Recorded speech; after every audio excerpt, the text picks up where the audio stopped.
Campaign Casters is a fantasy-filled, heavy player-populated podcast for adults. Content warnings can be found in the episode description.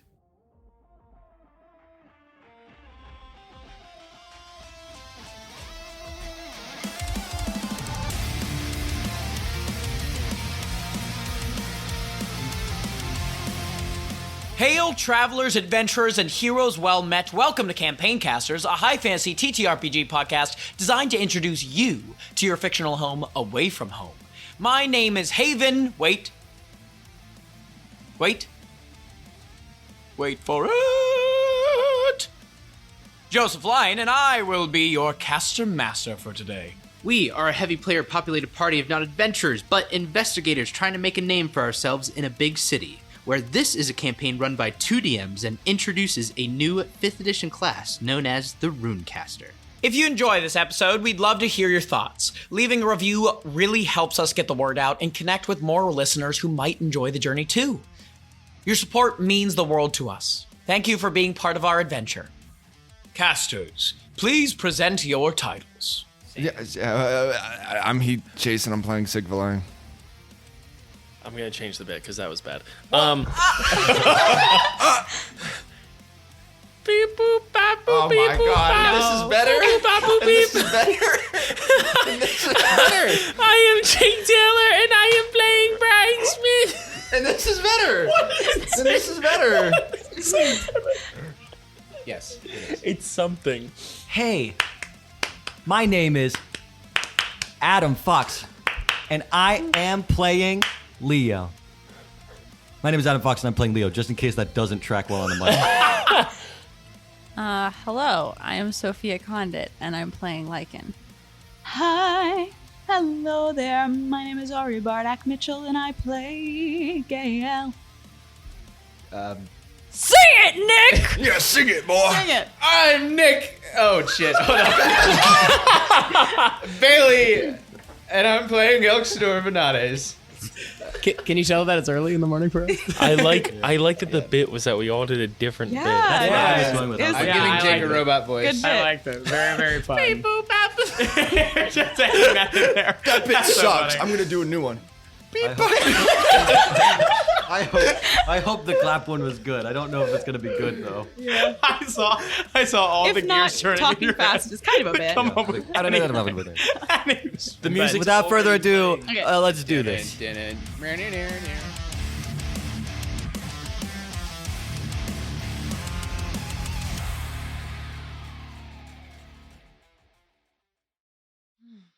Last time, we joined our investigators after finally apprehending the Butcher of Talona. In the aftermath, the group was confronted with 2 beggars, Kalmoira and Kadek, the lead manufacturers who led Rosalind Lavach into her calculated killing spree. Here, they tried to weasel their way into survival with LGPI. After a couple of back and forths, Kadek agreed to write a full confession as Kalmoira's time ran out. With Kalmoira dead, we saw as Leo tried to confess his sins to the approaching Tyvar Krell, who appreciated the honesty while affirming the information could not reach the public eye. Assured that the job was done, Krell sent the group on their way as a majority used the key found on Calisius's body to unveil a room detailing his involvement with the controversial drug, liquid luxury. Outside, as plots thickened, we saw Sig and Nissa have a heart-to-heart, mourning the loss of their childhoods while finding comfort in their past similarities. Eventually, our investigators turned in and arose back at the shabby headquarters once more. Here, they talked with Riker and were granted a free day to fully recuperate.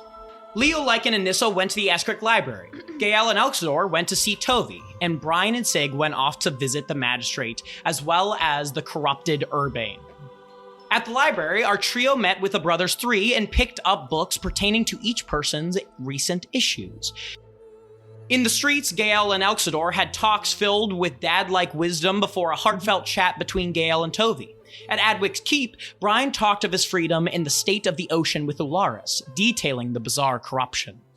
The oceans are graying, and their residents are mutating. Fish are dying, monsters are active, and the waves grow colder. With the collar off, Brian stepped into the sun as Sig entered the shadows to meet a victim of his recent past. The two talked with less and were able to visit the high-priority sector of the Braiderach, aka the name of the prison found on the Ondagon cliff edge. Of the Braiderach, Conomanther's Pride Stockade, found within the Ondagon district. With past villains lining the passing cells, the two eventually made it to see the corrupt Urbane, asleep. After talking of demonic consequences, the two set off to reconvene with the others. To end the night, dinner was had as Leo showed Lycan the results of his confident side taking over. A crackling mass of energy that slowly subsides in the corner of an old interrogation room.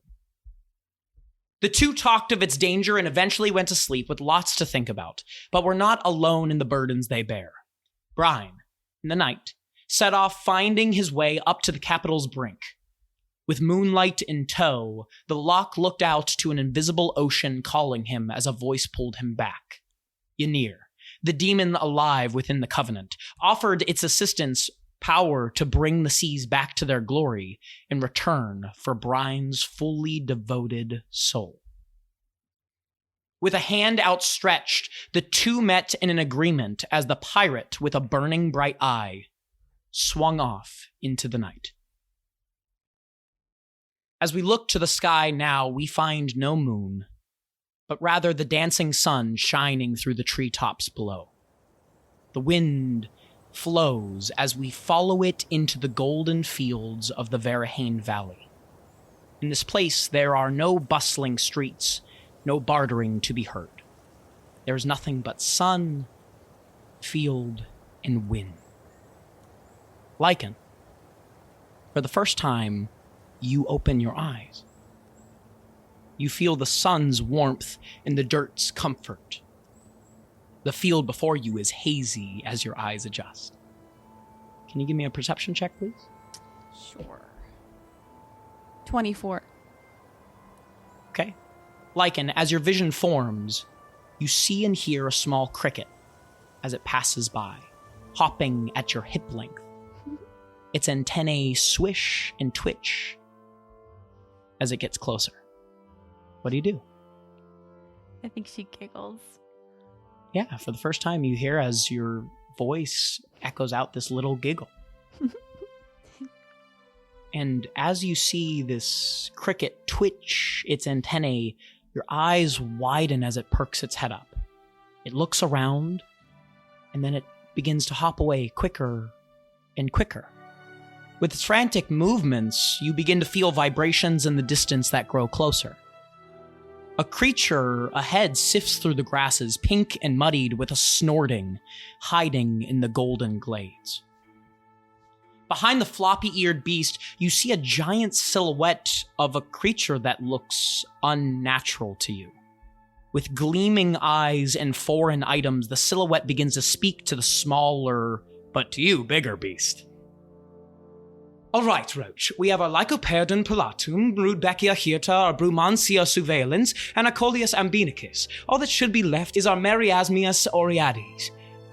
As the foreign figure continues speaking, you can see and hear as the pink snorting thing grows closer and closer. In this moment, what do? Can I shrink down into the grass more? Yeah, go ahead and give me a stealth check as you start to shrink down into the grass. 10. Okay, with a 10, you see as you get lower and lower, the blades of grass starting to rise over your head like they're hedges in a maze. And you slink down and you hear as the snorting grows closer. You feel as almost if... Can you give me an insight check as you're sitting in this grass? Yeah. 10? I would say with a 10, you don't feel as covered as you would like to. Mm-hmm. In this moment, you hear as it starts getting closer. Are you going to do anything before it gets closer? I don't think I can move That's at fine. all. Yeah. I mean, I guess I could try burying myself again, but I've already kind of done that. So Okay. it's up to you if you think I can try again. I think you are fine. As you creep down into the grasses below, you realize that you you can't move. Your roots are planted beneath you. You see as this pig walks over this pink thing you've never seen before, as its breath beats down on you. And you see as it moves one of its eyes to look directly at you. And it moves its mouth in your direction. And gently, you feel as its teeth start to almost raise you up out of the ground, your roots trying to hold on as you go. Are you doing anything in response? Trying to squirm out of its Okay, mouth. can you go ahead and give me an athletics check? 17. It got an 18. So as you are trying to, as you thrash and lightly tap the beast on its bulky snout with these very small tendrils never used once, you land on its supple flesh. However, with a loud command from the foreign figure, you see as the curious monster releases you gently from its mouth onto the ground. The shadow with glowing eyes leans down as he begins to speak to you, with his bushy lips curled on each side. Hello there, little one. Are you alright? I don't think I understand. Yeah. He grabs you and wipes this pig slobber off of your back. A little pig slobber is all I see. And as he says this, you see his ginormous hand lurch behind you as he gently pulls your roots out from the ground below. And in an instant, everything fades to black as you jolt up from your slumber. Where did I fall asleep again? Was it in your... I don't think I was with you, right? Because you were still in the room. I think it was the thing where he I think- asked I to think be we're- alone. Yeah. Actually, we did Well, be 'cause- alone before. Right, So now that's I what think I'm we're saying. back I don't know. outside again. Yeah. Our usual spot. Okay. So when you wake, Okay. you look from side to side, taking in your surroundings as you are back outside, little guy private eye. As you feel the plunking of raindrops begin to hydrate your bark and roots. Yeah. I think she feels her roots in the ground again, and takes a couple deep breaths to re-center herself. Are you awake? She looks yeah. to Leo. I probably, yeah. There's hey. Good morning. Good morning. You all right? You jumped up. Yeah, I just dream, I think. I'm good. Well, that's good. Mm-hmm. You probably feel good right now. It's raining. Yeah.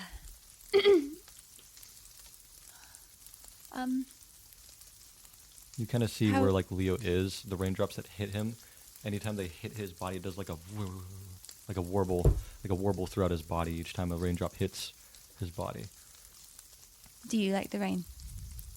It's nice. It's like a weird tactile sensation. Like a massage? Yeah. If I could get a massage, yeah. Can I have a hug? Yeah. Yes, of course. Yes. Okay. Leo gives you a hug. Dream about service. You see, for a minute, you see a flash of orange goes over, and then you see Leo shift his head. Are you He still says- confident purple? Still confident purple. Okay. And shift his head. He's like, oh, It's the well, same. that explains. Yeah. It's the same. What he got you?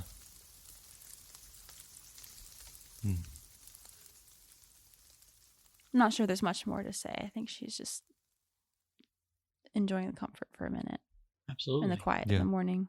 And as you're out in the air, you see as its gray clouds are starting to form ahead as the raindrops plunk off of your bark. I would say eventually you two probably make it inside. What is everyone else doing as they wake up? Elxador is doing his morning workout, doing some push-ups, trying to maintain his form, keep going.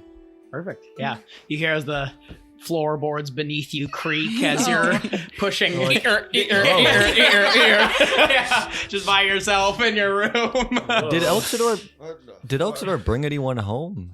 I don't think so. Oh. Should we go check? He's 100%, you know. Really? Yeah. Oh, the built hobgoblin went out. Not hobgoblin. What are you? I am a hobgoblin. Oh, you are. The built hobgoblin went out for a night of fun and brought back. Never mind. I'm not good at writing that stuff. I'm surprised I guess maybe he needed to let I thought he was a man out. of faith. It was a very stressful past few days. Well, I mean, you see Leo also kind of like, if he would be able to blush, there's like a moment of pink and then it like shifts away. Yeah. I look like, Ron Perlman's Hellboy when like I walk out with like shirtless, but like with a towel, I'm sweating. All right. Go to the shower. All right. Holy Okay. macaroni and cheese. As you two are walking in, Sig and Brian, what are you doing as you are waking up? Sig had fallen asleep at his desk once a night. It's becoming a reoccurring thing. Yeah. So he like wakes up, peels a sheet of paper off his face, like, what's creaking? You hear like a murmur. I think it's on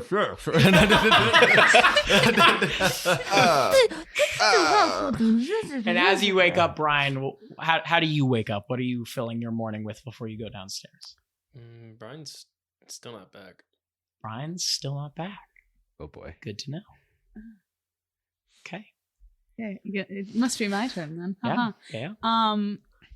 I think Gail is still taking it, so I think they're still lying in bed and experiencing what it is to just be able to lie in bed in the morning.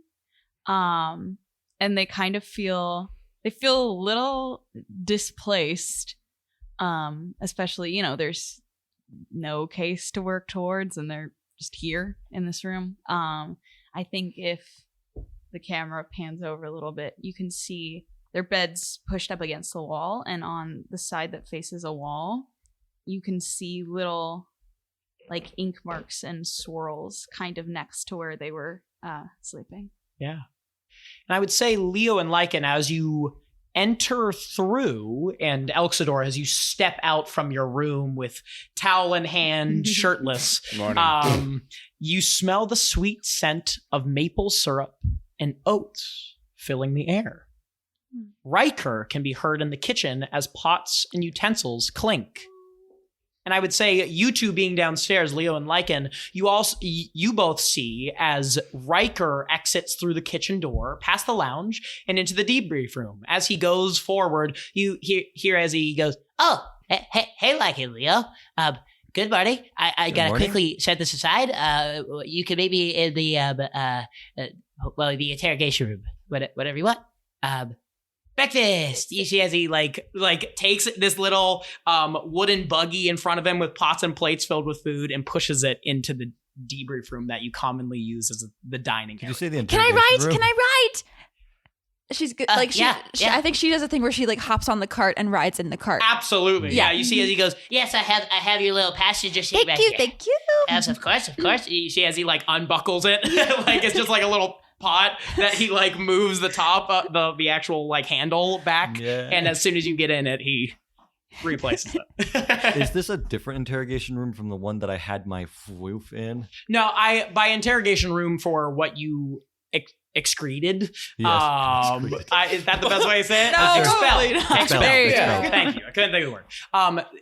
I would say the room that you did expel this elemental chaos into would have been Leo's room that he never uses. Okay. Comparatively. So that's upstairs, not in the actual I was debrief like, room. we're just going to have a cool light show in the corner of this room. Yes.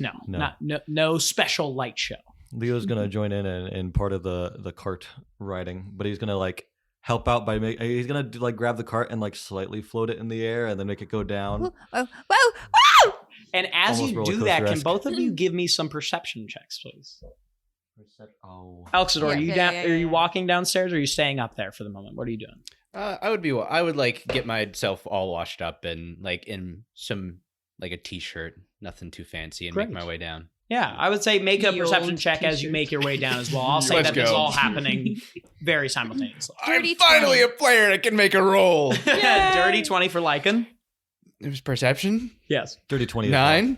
9. Dirty 20 for both of you and a 9 for Elxidor. I would say as Leo and Lycan, as you are messing around, playing with this pot and moving up and down, right? Not Elxidor, you don't see this. You don't hear it. You're more in your zone as you're like using your towel to brush out your hair a little bit more. You two, as you're like standing next to Riker, hear a bang come from inside the kitchen, followed by a small familiar voice. Dang it, I'll clean it up. And followed by a pausing voice familiar to you, Leo. I got it. And as you hear this, you see as Fennec and Sayer emerge from the kitchen. Sayer is covered in oats and flour as you see a new dress completely muddled by honey and syrup. As she enters the room, her eyes grow wide to see you both, well, you three, standing there. Good morning. Food is ready. Sayer, what are you doing here? Oh, I am here because Fennec and I are leaving soon, and we wanted to make sure that we said goodbye. Oh, you're leaving. Yeah, leaving. Didn't you just get a house in Telona? Yes, but Mother thinks that we should go back up with her because it's not safe anymore. Can I give Fennec and I? Can I what's his body language like? So you see as Fennec walks in behind Sayer. We all know Sayer is this little hobgoblin girl, red in skin tone, with these little tusks peeking out from underneath her lip. And she has this dark brown hair that is down in a ponytail behind her right now. But you see as Fennec, since the last time you saw Fennec, Fennec was very not well. He had all of his luck drained from his body. He was not as red. He was very pale in his tone. His left eye scar was basically, he had like tubes plugged into his brain and into his arms and all of these things. You would notice from the patching that has been done to him that he basically has a bunch of like bandages wrapped around his forearms, wrapped around the top of his head, and his tusks peek through as well. They're bigger than Sayer's, but he seems not completely repaired yet. It seems like this is going to be a lasting thing that will take a lot of time to heal from. But you see as Sayer goes, oh, well, yeah, we you see as she thinks about it, and she goes, yeah, Mother wants us to come back home to Fake with her because it's not safe here. Fair enough. Telona was a very dangerous district. Yes, especially after whatever was going on there. Yeah, well, thank you for making breakfast. I'll go get Sig and Brian. But Brian is here? Yeah, I believe so. Girl, what about me? Well, aren't you also making your way down? Well, I guess I might, but Oh, okay. My we're bad. him shit. I was thinking Gail. It's okay. I'm messing. It's you turn to like go get these people, and I'm already standing there, just like. Oh God, I didn't see you there. Sayo, ride the cart with me. Okay. You see as she we runs can and fly she around. jumps up into the little cart and starts like riding on the underside of the wooden cart. Yeah. Look at this trick Leo can do. Yeah. As I'm doing the trick, I'm also going to send message to Fennec in our brains. I'm going to ask him how he is. Ooh. Yeah, so you hear as Sayer starts giggling and laughing as you're moving this up and down. And I would say as you send this to Fennec, you see he looks in your direction, almost like quizzically. And you hear very slow pauses in his speech, even in his brain. Ugh. I am okay. How are you? Also okay.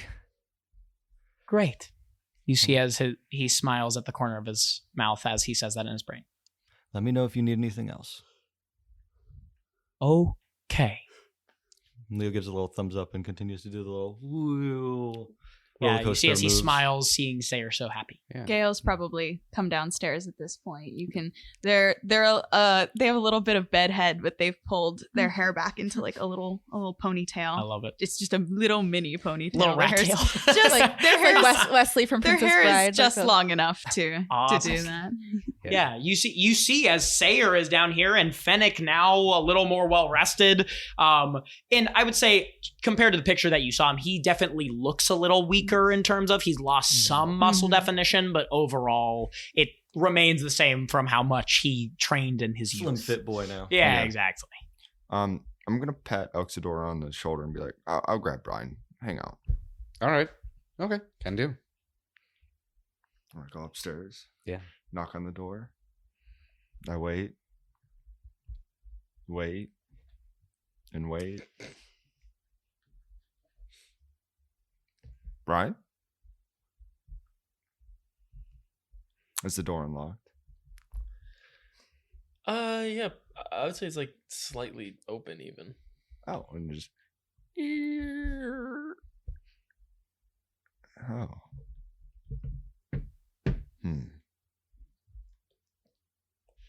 Yeah, you step away, slinking down the steps, back joining the fray. Elkstor makes eye contact with you. And I just shrug and shake my head. And we're all like getting in the breakfast room. Yeah, I would say Leo and Lycan have found their way, Gale, depending on what you do. Yeah, I'll probably follow. Yeah, you follow into the debrief room, into this makeshift dining room of yours. You see as it has this shabby table that's crooked on one side, doesn't fully stick up. So you see a little book under one of the legs of it to keep it fully balanced. And you see this wide spread of Nomen oatcakes sitting in these things made completely from oats and patted together. You've seen Riker maybe make these once before on your first ever day being together as a bonding moment and an icebreaker for all of you. But it's been a while since Riker's had the time to sit down and really do something like this. And he always has respected Elxidor's love for cooking, so he hasn't done it as much. But you see a bunch of different syrups, all different colors. There's red, blue, brown, yellow, all infused with different things. As you see just these piles and piles of oatcakes waiting for you, as well as some potatoes, as well as some berries in a bowl. Gale's going to turn to Riker and say, in Gnomish, "Thank you, this looks amazing." And they sound a lot more confident than the last time they spoke in Gnomish. Yeah, so as you speak confidently to him, he kind of like smiles knowingly. He says, Oh, thank you. I really appreciate it, Gail. Of course. Yeah, I mean, dig in, everyone. You see as he goes back into common, dig in, everyone. But you are welcome to eat. I just wanted you to all, especially after your mental health day, us get back in the zone. But have a nice morning to start off. Thank you, Riker. Of course. Gael, do you have a secret code with Riker? What was that? It's Gnomish. It's super cool. It's a language, not a code. We're but super yes. epic. Thank you. I think that languages are very epic and cool. I know a lot of them. Oh, really? I know a little bit of do I know? Dwarvish. I know That's the cool. Yes. No, I just know two. Yeah. I know it's common. You hear as Sayer speaks out. Me too. And that's the secretest language of them all. Yes, it's very good. I speak it willy quietly to keep it secret. Yeah. You see as she like smiles, her big eyes looking up to you. And you see as Fennec starts to speak to all of you as you join in table. It's hard for him to do so, but he says, I also wanted to thank you for taking care of Sayer. You see as he nods his head down. Of course, it was our pleasure, Fennec. Yes. I am sorry you had to go in my stead. Don't apologize. It just happened like that. You see as he nods his head gently. You're here now. Yes. Yes. With almost a sad smile. I would also say that you see Nissa I was is... just going to say, where's Nissa? I was like, where's Nissa? I wanted that to be clear, that Nissa has already... I would say that they eventually made it in a little bit after everyone else, a little groggy, and very clearly covered in Annika fur, but has their nice cloth, almost like flowy clothes that they wear to sleep, and walks out and sits down and starts eating and is just like sitting and listening to the general conversation at the moment. Is anyone doing anything else for this breakfast? Lycan isn't eating, but she's observing Fennec. And I have a thought later, maybe, that of something I want to try rune-wise. But yeah. You see as Fennec is just... But she's puzzling over how to help. Yeah, you see as Fennec, it's almost like he has to constantly focus on each function. Yeah. At the current moment. Mm-hmm. Yeah. And there's moments where he gets frustrated, but then he takes a deep breath. He looks to Sayer, and he calms down, and he goes back to trying again. This is a wonderful spread, Riker.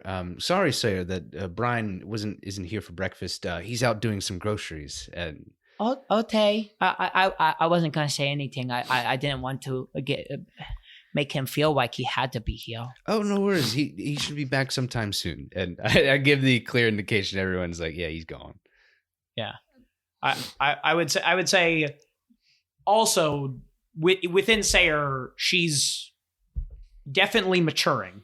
Like, it's a small amount of maturing. She's still very young, but you can tell that her level of consciousness is a little bit more than last time you saw her. Oh. Yeah. It's okay. You see as she smiles and... Well, since Brian's not here, can I put flowers in your hair? Yes, I'm gonna please. just start braiding because I don't eat, so I'm keeping myself busy. Yeah, you see as she smiles and starts kicking her little legs from the chair. Everyone give me perception checks, please. Oh, golly goodness. Natural 20. Yes. 20. It's another dirty 20. Wow. I got a 2, but that's a 12. Jesus. I also Which got isn't 12. great, Okay. but you know. I would say with those dirty 20s and the natural 20 that you hear, the three of you, Leo, Lycan, and Elxidor, hear the faintest at the door. I'll stand up and make my way over. Was it like a knock or something? Was it? Yeah, It was a it's knock. a little knock that you hear, almost like a little pecking noise at the door. I'll get it. No worries. Okay. And as you move to open it, you look ahead, you open the door, and you see no one. Oh, boy. And you look down at your feet. With the head and wings of a pigeon and the body of a stout mini lion, you see a mini miffin at your feet. That's As it- adorable. A mini miffin. Coos, you can see a ribbon wrapped around one of its paws with a note attached. Oh my god. You see as it starts walking Don't kind of let a Riker random see the direction pigeon. and starts like moving its head into one of the walls as it's like sitting there. Yeah, I immediately go down and like try and like corral it to be like, no, you're all right. And then it's like, hold just a second. And I try and take the note from the creature. You see it starts trying to peck at your hand as you try and take it away. A mini miffin. Ouch. Yeah, That's- it barely hurts. It's Yeah, like it's like- it's like just like lightly pulling at your skin. It's like, hey, little one, you calm down. All right, what's this message? So as you pull it out, you see this. You open it up. You see it says, Riker, I wanted to reach out to inform you and the occupants of Little Guy Private Eye that the Eskric precinct has kept the Infernonaut site intact and has yet to find any evidence pointing to a culprit. As the days pass by, and with no new information, I ask that you send a couple of operatives down to the site in the near future. I believe we need a new perspective, and your operatives tend to provide just that. Callista. Oh, wonderful. While Elxidor is out here, I would say that if he can, and has this moment, he would like to cast Locate Object. And he would like to see if he can ping Brian's collar. Because last he knew that Brian had it on. Ryan, do you still have the collar near you? It's on a roof It's where it came undone. It's on that cliff. He just left it there. Yeah. I would say, Elxidor, you feel a ping far off in the direction of the Ondagon district. Elxidor is intrigued by it, but he'll go back inside with everyone else. And he's like, Riker, Callista has a message for us. Oh, okay. Okay. You see as he takes it, he reads it. Oh, okay. Okay, cool. So it appears, and excuse me, Fennec and Sarah, we just have to talk about this really, really fast. It appears that, I don't know if you remember, but there was this moment when Nissa and Sig, you see as Nissa raises their hand, like, and then looks at their hand and goes, what? Present. Oh, yeah, exactly. And you see as Riker basically reminds you of the fact that there was a while ago during when you were going through Telona, you had this big moment, this crash out right after the cannon went through the wall, right? Oh, man. And Sig and Nissa ended up finding this Infernonaut dead in an alleyway, face down near dumpsters and in an alleyway with rain trickling down. Found. Yeah.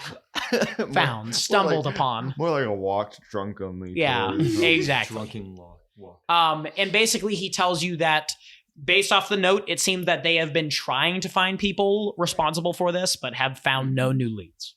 Fennec speaks up and says, okay, we do not want to keep you. So I think, you see as he looks down to Sayer, we might leave you to it. Of course. Yeah. We wish you... Are you leaving today for your travels? Yes. Oh. And you see as instead of having to say this whole thing to you, he presents you a small little document that has basically been sent by his mother detailing the events of there is going to be a carriage and a cart that shows up for them, and they are to have all of this stuff ready to go by this specific time. Sweet. Can I quickly analyze that? And I want to look for the name of the mother. Yes. Smart. I would say that you don't need to even roll a perception check. It's signed with her name. Yeah. Not with mother. Yeah. It says Parahes Melrin. What's her... Is this a... Like, what kind of stamp is this? Is this like a noble sigil? Yeah, so as you are looking through it, you see this font that she writes in is so eloquent. It's very distinguished. It's very learned. Mm-hmm.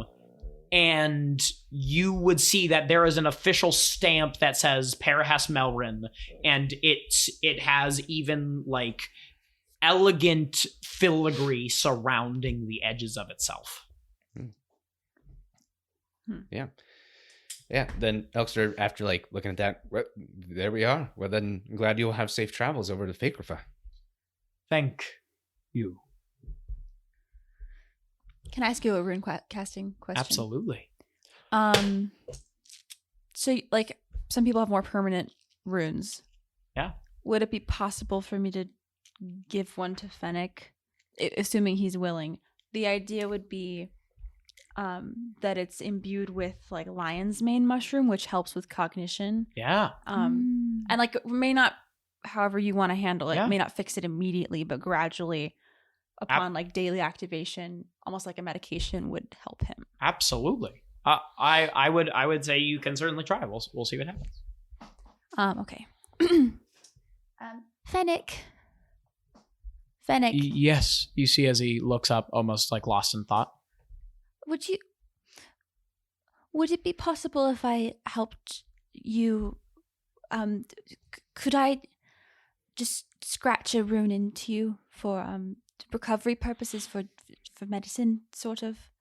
You see as he like furrows his brow for a second.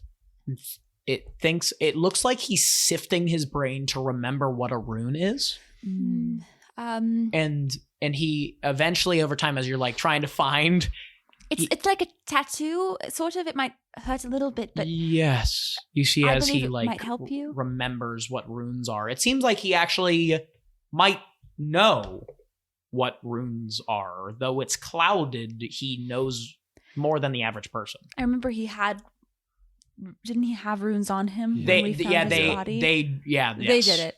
It was on the tubes going into his body, not him specifically. Oh, okay. Okay. It would be helpful, hopefully.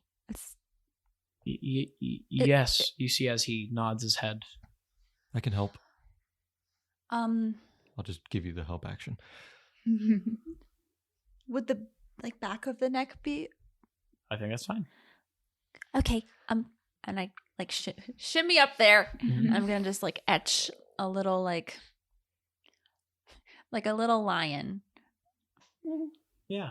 I would say you etch this little lion in. What color do you think it emits as soon as you finish it? Lion's mane mushrooms are usually white and there's streams of them. They're very hairy looking. I know exactly what you're talking about. So I think it would emit a white glow. Yeah, you see this white glow. You see almost the hairs on his neck stand up for a second, and they go back down as it begins to lightly glow in this dim light. Mm-hmm. And you see not instant effects, but you see as his eyes start to have a little more color to them. Okay. And I think I'll tell him to activate it every day. I'll think of an activation word that he would use, like the word of power that he would use to activate it. Yeah. But yeah. Yeah, absolutely. You see as he says, "Okay, 1 second," and you see as he goes over to the corner of the dining room and he grabs a satchel. It's a very finely made satchel, very, very different compared to what their house looked like, right? And you see this satchel that he has finely made with leather, bound and threaded through with leather string. And you see as he opens it and he grabs the same notebook that you all found and you provided back to him.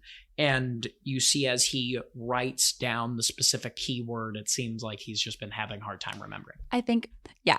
And I'll go over to Sayo and be like, okay, so you have to remind Fennec every day to roar like a lion. Okay, roar like a lion. Mm-hmm. Yeah. You see as she Every smiles day. and she says, wow. It'll help his brain get better. Oh, okay. Mm-hmm. A brain get better. Wow. Okay. Wow. You see as she looks down to herself and thinks about it and she says, okay, got it. You can be a good little sister? Of course. Okay. Thank you. Well, have a good trip. I'll miss you. I'll miss you too. You see as she smiles and she opens her hands for a hug. Give her a big squeeze. She squeezes back. Thanks. You both should write to us to let us know that you made it there safely. Absolutely. White. Okay. I'll work on writing. Yes. You see as she moves her hands down towards the edges of her skirt, kind of messing with it. Okay. Well, thank you for everything. You see as she looks to all of you. But we will write. Thank you. Of course. If you're ever nearby, don't not say something. You see as she thinks about it and she smiles and she goes over to Fennec, grabs his hand, her hand very small compared to his big mitts, and you see as she starts helping him get his stuff together and he puts his backpack on and stuff. Take care of him. No. And you see as the two of them walk out and start to head on their way. Brian's really going to kick himself and for missing out on Yes, Sayer. about. You said Brian is getting Where is he? groceries? That sounds uncharacteristic. Well, yes, no, I didn't want to say that in front of Sayer. But Well, Well, he's very yes, smart. Brian is obviously, not here. But I was able to locate maybe his collar. It's towards the Ondergon district. Oh God. That's really far, isn't it? I believe so. what? I know we have this case to check out, but I'm worried about Brian. I mean, I suppose he has every right to leave, but I guess I didn't think he actually would. Yeah, well, yeah, no, I believe that Brian is the utmost priority right now. But, well, Sig, you went with him to the magistrate, right? Was his collar off? Or did he unlock it for him? It wasn't unlocked when we departed, but he did say that it would happen soon. Oh, so he could just potentially just not have his collar on. I mean, potentially. I wasn't really paying attention. I mean, if I was free suddenly, I'd want to go explore. Or So he would want to go back to Thalacia, would he not? That seems about right. It's not a bad guess. Well, But when you were the telling magistrate, did he want to go back to Thalacia or like Yeah, he has a pass to get there. I mean, I suppose we could assume he went there, but I know Brian is impulsive, but not saying anything seems a little out of character, no? True. do you think he's That been is given odd. another mission? That By can- the magistrate. I mean, there's no second mission, I thought. well, who knows what's in that contract? He couldn't tell us what he was supposed to do. But that contract had been completed. well, Something seems wrong. yes, this feels odd. I mean, Elxador, you did get that ping of the collar you were tracking? Yeah. Well, perhaps. I mean, if we want to split up and have some people check out the Infernonaut place and some others try to track that just to see if, I don't know, perhaps confirm if he's left or something. I like that. And then if not, like worst case scenario, if he didn't, like he couldn't say bye to us, but we could always check in with the Night Marauders and see if Yeah, that's that's a true. second Yes, family here. not a bad idea at all. But yeah, I'm curious. Is there like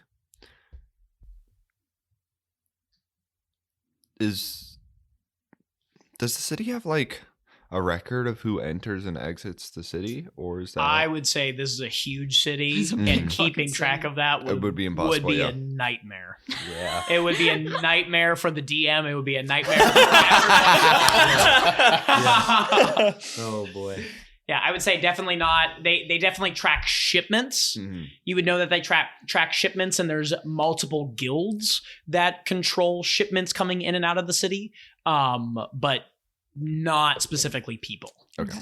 DM question to another DM. Yes. What do you think about the magic casting license? Do you think there could be anything tracking that wise? If he has his card on him?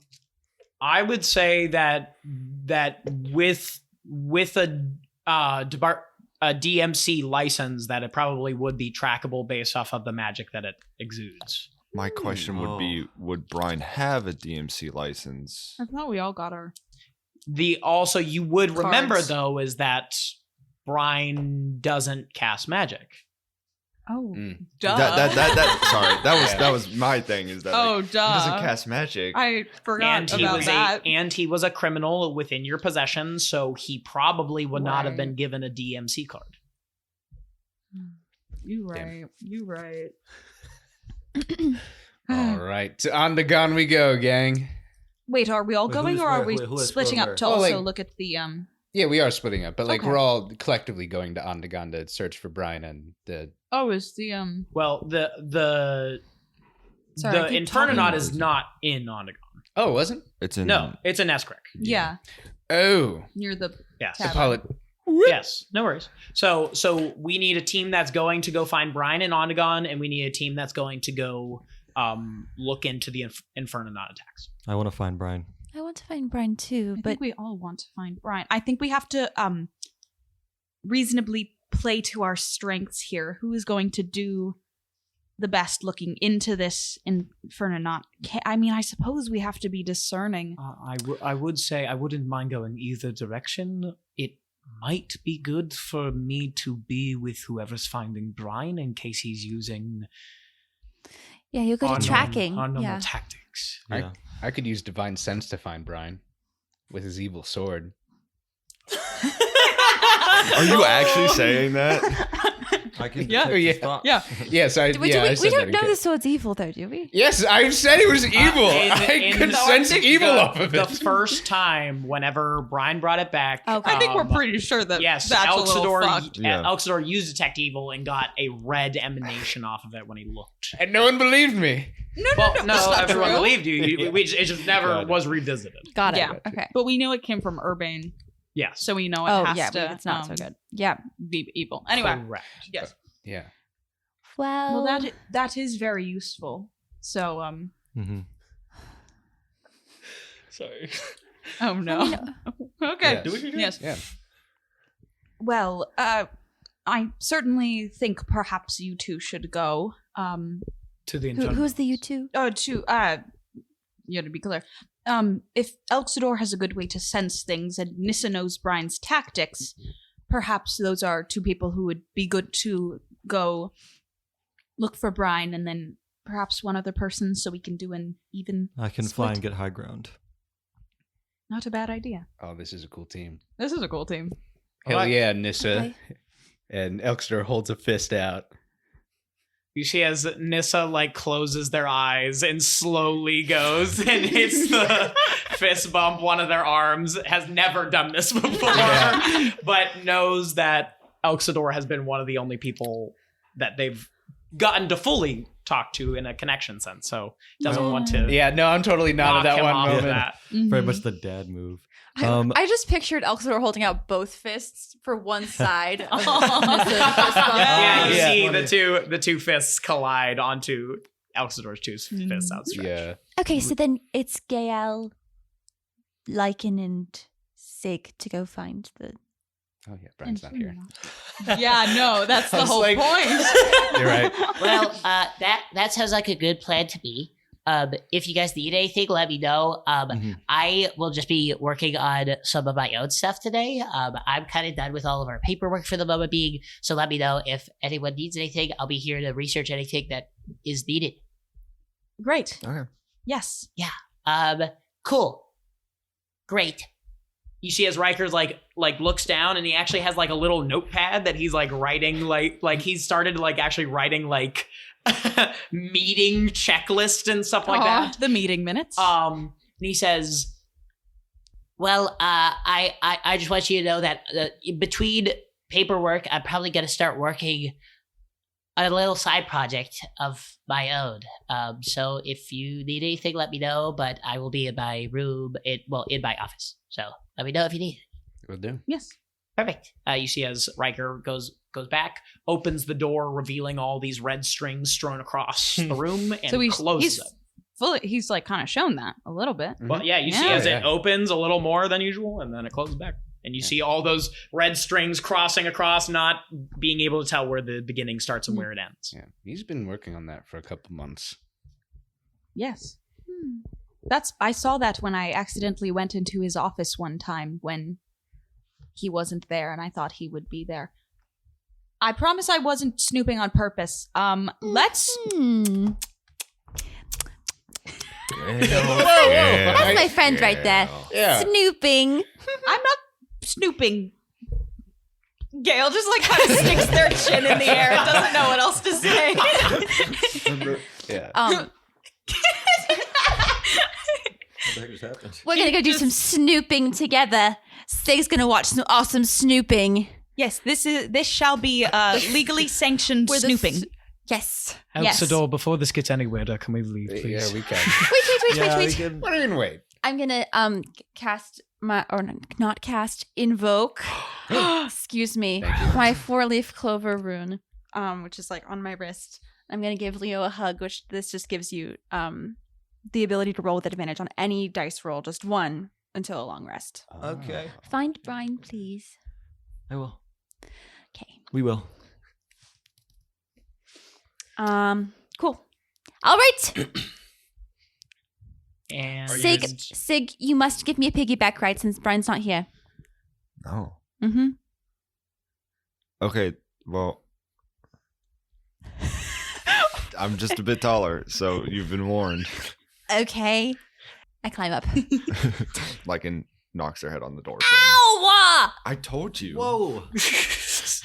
And I would say, as you thunk your head across the door, we pan over to Brine.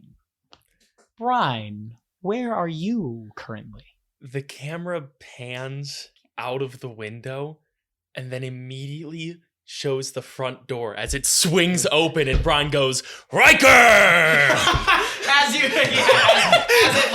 As Lycan hits her head off of something, you see as this door swings open and hits into Sig and Lycan. And you see as Brian walks through the door, completely normal. Brian, where the hell were you? You missed Sayer. We were just about to look for you. Are you? Are you okay? I was stretching my legs. I'm punching him in the chest. Oh, no violence needed. All right. Sig has like a visible red mark on his All right. Okay, warranted. I want to say it was really funny seeing you guys come up with that plan as I was planning to do that bit this whole entire time. I love Just it. keeping it in. I was the second that you were gonna try to walk out the door. That was the plan. I was just gonna come in. Yeah. Good plan. I like it. Where were you? I mean, I was just out going for a little walk, going for a little stroll. Early in the morning? Yeah, I mean, as you know, I enjoy a good walk. I just couldn't really do it before. We mean, see that's that good. his Understandable. we would see that his collar is off, right? Oh, yeah. Yeah. Collar completely gone. Oh, yeah, right. Insight check. Free! I forgot because I think I you- don't believe you because your collar is elsewhere. Oh, Yeah. That's true. I What do think you you with an need insight? to shave a little bit there. I think there's. 25. Oh shit! What? 25 for an insight. With a roll a deception. oh, yes. Oh, shit. Deceiver. Oh, fuck. Row. 15. Oh. I would say with a 25, you can tell that he's lying about taking a stroll. Yeah. No, obviously. Yeah. No, obviously. You can do. Yeah. Brian doesn't stroll. He jogs. Yeah. Well, did you go to Ondagon this morning? Is that like a restaurant or something? I don't No, know. it's one of the districts. It's where the big prison that. Oh, I don't know. You guys went to that. It's along the coastline, right? No, it's by the cliffs. Oh. Oh. We Out near the Braids Rock? yeah, actually we made a trip out there. Oh. Yeah. Oh. But did you do that this morning? Oh, I mean, I don't know where I wound up. I might have crossed the border. Ah, well, your collar's over there. My collar. Yes. Oh, yeah, no. Oh, yeah. No, as I was out for my stroll this morning, actually, I was gazing over on this this cliff over at the city and stuff, and it came off, so I just left it there. You can tell that he's being truthful about the fact of being on the cliff, Yeah. but it might not have been in the morning. Yeah. All right. Well, I'm glad that. Well, wait. But you have a pass to Thalacia, do you not? I do. Are you going back? Not yet. I think there's a lot more going on that I can help with if I stay here. Really? Yeah. Like the ocean turning gray. I think if I just go home, I'll wind up being killed by that, but if I stay here, maybe I can help figure out how to fix it. Yeah. Well, why would the ocean why is it not safe? Isn't it just gray? Well, I learned that it was. Yeah, but we killing, haven't right? found that Yeah, out but yet. we don't know that yet. You haven't told everyone that Yeah. the You learned that sea from is Amir. transmuting. Okay, well, in that case, I thought everyone knew. Okay, in that case, I thought we did because Yeah. I've done at least reading about it. I know. yeah. But there's there hasn't been actual reports of it other than Yeah, that they that were they sending spray. people out to go look into it. Mhm. Yes. Okay. That was what Ularis told to Brian, is that they finally got people back. Okay. In episode 24, that's what the conversation was being had, Mm. was on their trip back after sending people out there, they realized that there's a bestial that may or may not be there. Okay. All right. So then, I mean, I'm just guessing. I mean, the entire ocean turning a different color is probably not very good for whatever's going on. Fair enough. That's true. All right. But yeah. All right. Well, that's great. Are you going to continue with us, or are you going to go back to Night Marauders? I mean, I think I'll stay here for now, if that's okay with all of you. Of course, Yeah, that's of course, wonderful. yeah. I Yes. mean, Absolutely. 100%. We were worried that We were just you about had- to go find you. Sake. You're about to go find me? Yeah. Yeah. Yeah, we were We did- worried that you had left without saying goodbye and that something had happened to you, or that you, I guess, just didn't want to be with us anymore, which is understandable. They were about to put their snooping hats on, you see, as Nissa. I was very excited to go snoop. Well, we were going to snoop. Well, with we're the going to snoop Capes. somewhere else, yes. Nissa and Elxidor and Leo were going to snoop for you. Oh, And I think in like a world of, people getting their luck drained from their body and people getting killed by constructs that are made by abducted. other people and people who get abducted in this city or in other cities is quite dangerous. So we wanted to make sure that you were okay. well, yeah, I'm doing just fine. That's good. I'm glad. This city kind of sucks. There's a lot of Whoa, just whoa, bad whoa! stuff going on. This is Gale and I city. All right. Well, yes. Aren't you? If it makes you feel any better, no city rocks, really. Yes. I Isn't Gelgrados on a big rock? I don't know why you're laughing, Sig. I don't get it. I don't get it. You're a territoire. It rocks. Oh, I thought you were saying slippery rock. Yeah, I was thinking. No. So many jokes. You see as Nissa rolls their eyes. rock and roll, baby. Do you want me to quote you on that?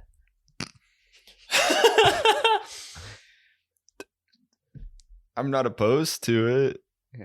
Okay. Yeah. Well, Brian, remember there might have been talks, wasn't sure, but the Infernonaut scene that we found dead, or Nissa and Sig found dead. Were you part of that? No. It was just Nissa and Sig. Yeah, it's Well, just us. I mean, we told you a little bit about it before we kept going on our way, but we decided that it was not pertinent to the moment Yeah. with the butcher, killing Fair enough. people.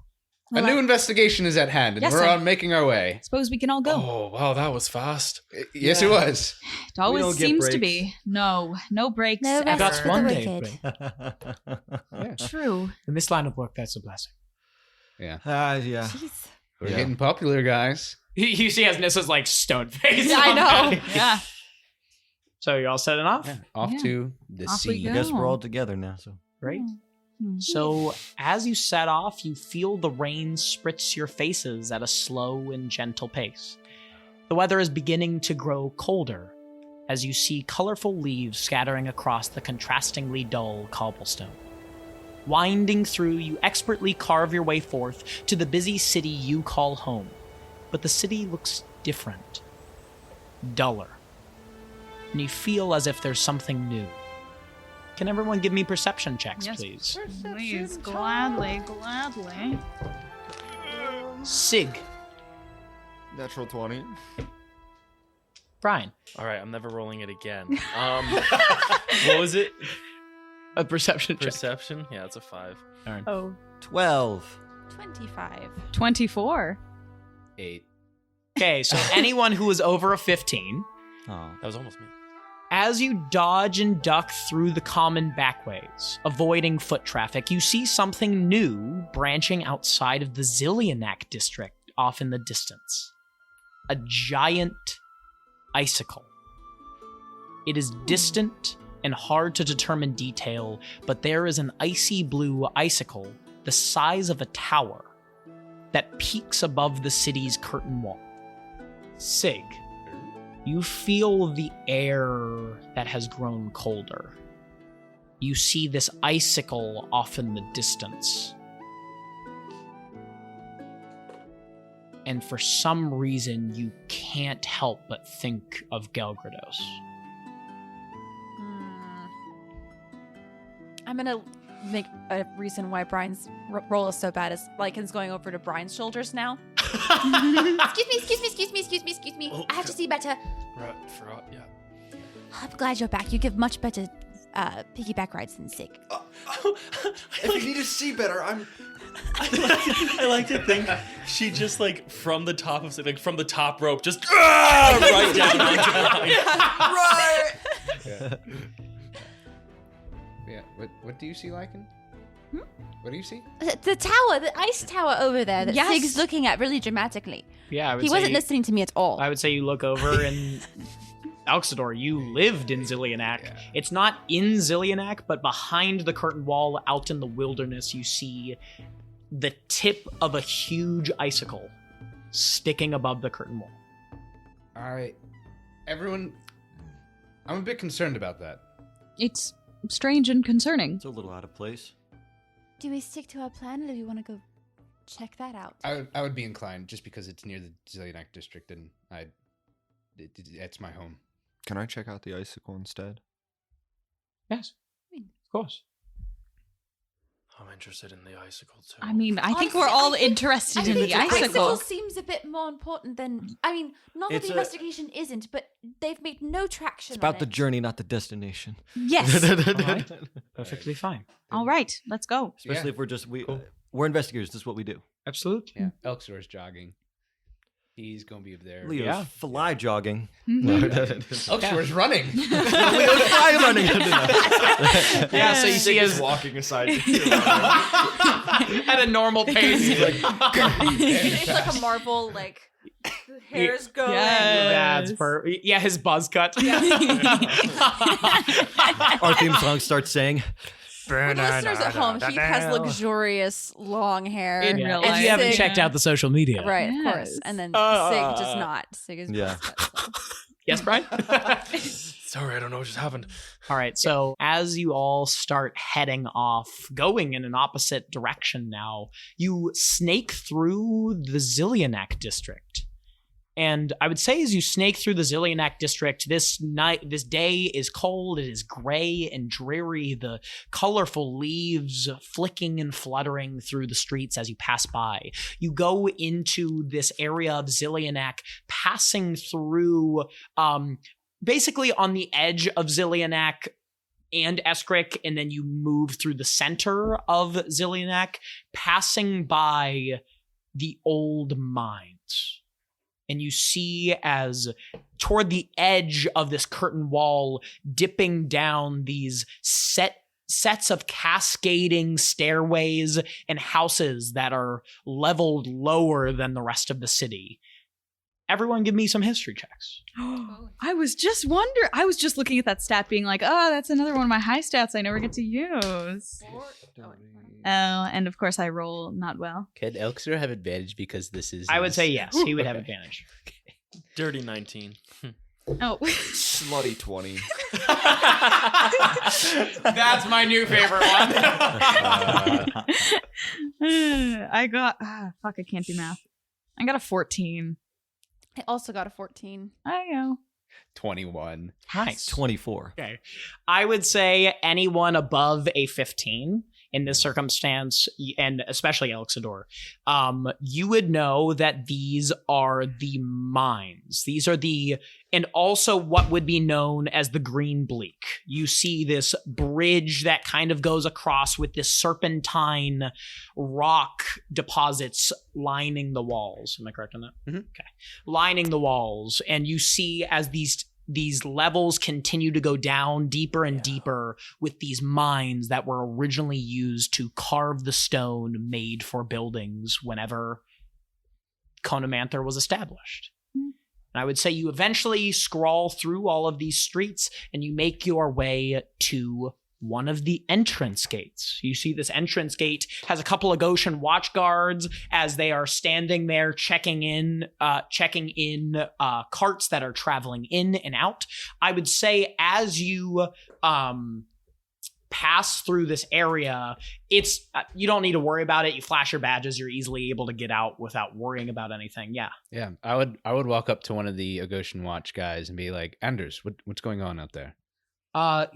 Well, so it seems that we have a group of Gelgradosian hunters here. I do not know much other than the fact that they have already asked to talk with our city officials, and they are currently in talks with them at the moment.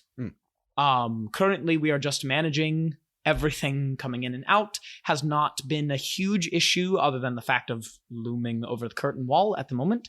But very nice to see you, Exodor, by the way. Oh, of course. Yeah, no, I'm sure I saw the spire and I was concerned for everyone here. Absolutely. How have you been? Oh, I'm doing great. I mean, little guy, private eye, so. Oh, really? Of course, yeah. Wow, little Zilliite coming through. Oh, hell yeah. No, I'm interning there. So, and hopefully, get to go towards the Silver Legion sometime soon, but, Moon Whisper, and I'm his protege and whatnot. Absolutely. Well, keep up the good work, Elster. Thank you. Will do. Absolutely.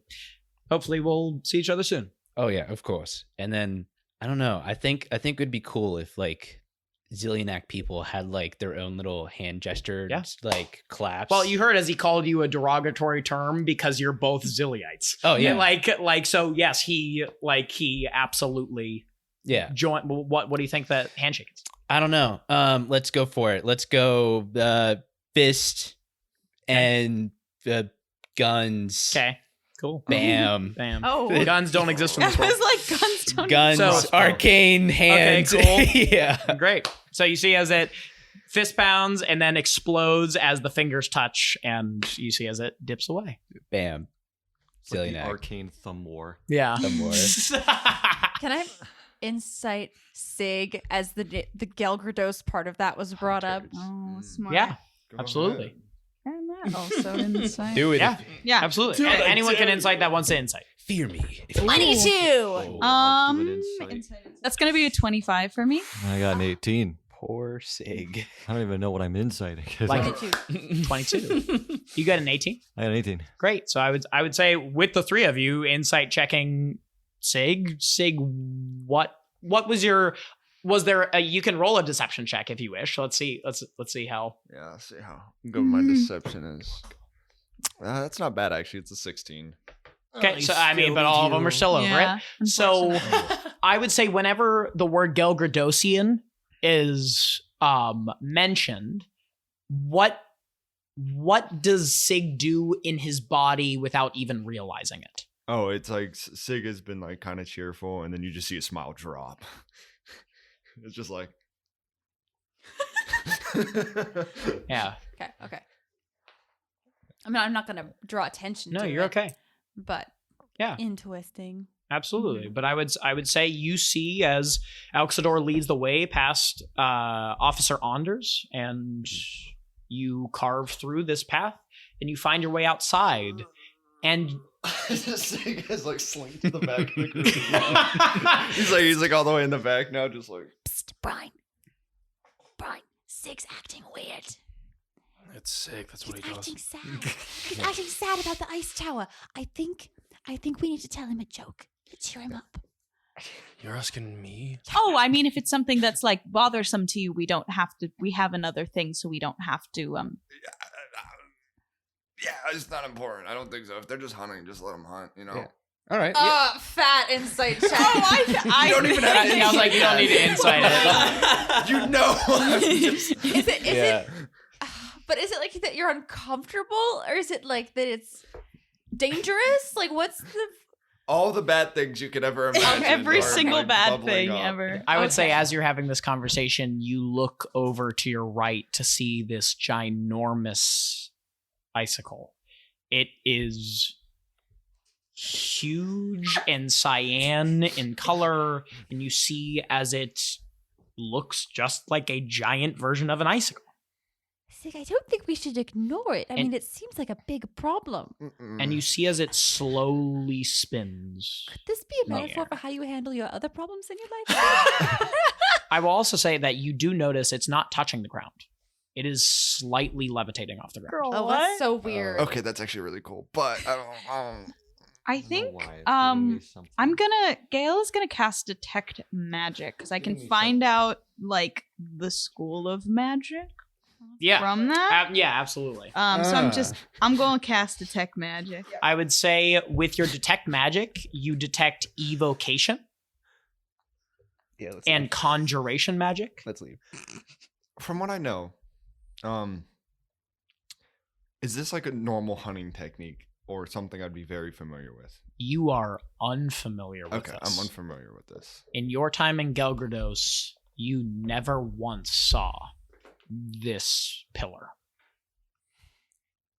Lycan, you feel a step 10 feet away from you. I look towards it. Nothing there. Like literally nothing. Nothing. Can I climb down on Brian to like actually feel in the earth? Yeah, you feel it's gone.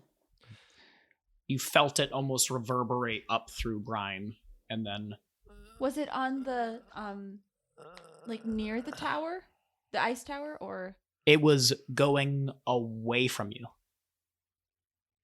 You see as more people are walking by, but no one in your general vicinity. Yes. So, technically, detect magic is up to 10 minutes, and if it's 30 feet away from me, could I sense if there's... There is no magic being had here. Well, no. Gale doesn't notice anything. if there's nothing else, I think like it's just gonna be on alert, but she's not gonna necessarily say anything. Yep. Like, what's wrong? Yeah. What? You just went really quiet. I We were felt just all like, tremble. okay. That's it. I just in the earth. I don't know. Can I for do any other surface level detect thoughts to see if I can figure out if it's someone invisible? I would say, as you're detecting around, you hear every one of the party's thoughts, just inner thoughts. We don't need to go into that right now, but you... Sig freaking out in his head. Sig, what is wrong? Sig's like trying to get on something taller. Can you explain why you're freaking out right now? And as that's happening, before you get there, I'm so sorry. It's just I'm trying to get his thing. Oh yeah. Sorry. So in your detect thoughts bubble, you hear all the passerbys. Sorry, you hear as all the travelers in are coming into the actual gate, pretty close to you. So you do get a lot of that. Yeah. And you can't pinpoint it, but over toward the direction of the travelers, you just hear the word Balthazar. Spirit Guardians. I'm going to cast that. And it highlights me and everyone in this 15-foot radius. And basically the idea is that like everyone has like a little bit of like a glint to them. Yeah. And then if anything were to happen, a like after image like kind of would explode off of anything negative in this area. Yeah. You do so.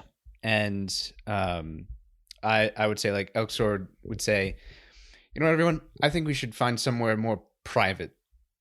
Let's head to my house. Perfect. Yeah. Yes. Great idea. Let's go. Okay. Wonderful. I assume we've never been to Elxidor's house before. Yep. And I'm making up on the spot as we go now, so let's all right. Yeah. So I would say you start heading back through, you flash your badges, and you go into the Zillianak district and weave your way to Elxidor's house. Elxidor, what does your house look like? I would say it is, let's see. It's definitely in a townhouse. I would say like there's like this little row of like and like maybe like a couple streets that are parallel to each other, but like he definitely lives in like one of these where it's like I would say it's 3 stories tall for all of these, but the apartment itself is connected where like he has all those 3 stories to himself. Oh. And maybe like 30 feet wide, and that's his little shabby little space. But yeah, and this is your home, not your parents' home. Yeah. This is my home. This is a small little place where you see that like right now you see that actually like a couple, like one of his neighbors is actually like tending to like this little like garden like area that like we have some like grass space before you come in. So like you walk in from the street, but it's more like a big sidewalk. And you see like a neighbor just tending to it. It's like this changeling that is watering some flowers in their little place, and then also mine little as well. And I like walk up with all of us, and I go, Harbus, great to see you. Oh, Elxidor, welcome home. Thank you. Yeah. How's everything going? Just tending the garden. You see as he like dips down, starts pulling out some carrots. Nothing much. How about you? You haven't been back to your place in a little while. Oh, I know, but I'm glad that you've been house sitting for me. It is greatly appreciated. But yeah, but these are a couple of my friends here, and we're just here to stop in and grab a few things. Nice to meet you all. Name's Harbus. You see as he shakes each one of your hands. Hello. Leo. Oh, sorry for the dirt. Just tending away. I like dirt. Gail looks at their hand with some dirt on it, a little upset, and then just like wipes it on the ground. Yeah, did you describe what Harbus looks like? I'm thinking like really long hair. Like there's a like white hair that is in a ponytail, and the ponytail goes down to like his thighs. But yeah, we all go in, and it's modest. It's nothing much, but you know, like he has it where he just has like some simple furniture, and there's a little kitchen where you just kind of see like you definitely the first when you come in here spices. Like you could just smell all of it. This is where, like, if Elxor gets his cooking supplies, he comes back to here to get all of his spices and whatnot. Spices. But it's very, very aromatic. And he comes in, like, welcomes you all in, and just like sit. Really, it's a little bit cramped just because of the amount of us and just all of our different sizes and whatnot. But yeah, it's a nice, neat little home, and you have like a staircase that goes up for the other floors. Great. Wonderful. This is my home. It's nothing much, but I just wanted to get us somewhere a bit safer, potentially. Sig is feeling the wall. Feeling for vibrations. Yeah, just Sig. I'm gonna use I forget what it's called. Hold on, I'm trying to find it. It's a lavender incense kind of thing that I did with Leo before when he was freaking out, but I forget what I called it. Yeah. How big was the tremor? Like it. How big was the tremor? You see, you're like, wait, I feel a tremor. It's just your legs shaking. Sig, and I'm just gonna etch in my arm like this, like little lavender sketch, and I'm gonna spread some of the sap, like just like under your under eyes, and like just take a deep breath. Take a deep breath. That was not a deep breath. Okay, how big was the tremor? Like that I remember feeling. It was very small. It was really small. I probably was just overreacting because you were freaking out. Okay. Oh, okay. Oh, it's fine. It does not seem fine. Okay, so back in Gelgrados, there's like these ice worms that like swim through the snow. Terrifying. They like ambush you from underneath. So Was the ice tower like a cocoon? no, Okay. I've never seen that before. Oh. Well. I'm glad we don't have ice worm. But yeah, all I heard was hunters, and then I'm like, oh, what are they hunting? Yeah, well, would they be here for you? For Sig. Why would I don't think so. Why would they be here for me? I mean, you do turn into like a really cool monster. Yeah. Like, did anything happen in Gelgrados? Like, did you have those powers back at home?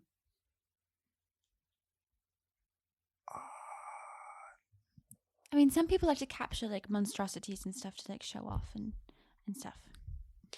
I don't think they'd capture me. I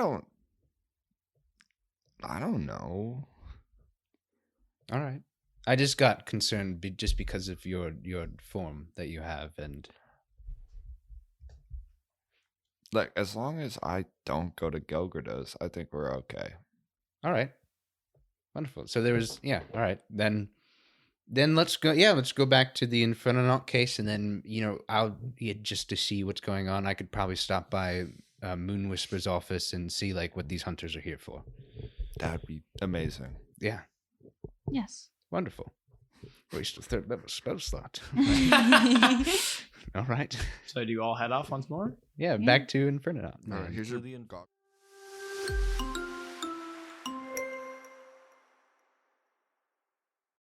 What does Avatar: The Last Airbender, Dungeons & Dragons, horrifying monsters, and a group of weirdos all have in common? They're all featured in the Session Zero Heroes podcast. That's what! At SCH, we collaboratively create stories from a variety of tabletop role-playing games, such as Avatar Legends, which is set in the world of Avatar: The Last Airbender and Legend of Korra, or the most well-known TTRPG, Dungeons & Dragons, the spooky Monster of the Week, and so many more. If you're a fan of unexpected twists and turns as a team of players creates characters thrown into insane worlds of the Dungeon Master's creation, then this is the show for you. Come join us on Spotify, Apple Podcasts, and everywhere else podcasts can be streamed, including our website at sessionzeroheroes.com. And be sure to follow us on Facebook, X, Instagram, and Discord for all our news and announcements, and to become part of our amazing TTRPG community that we're building. You won't want to miss out on Session Zero Heroes podcast, so check it out today.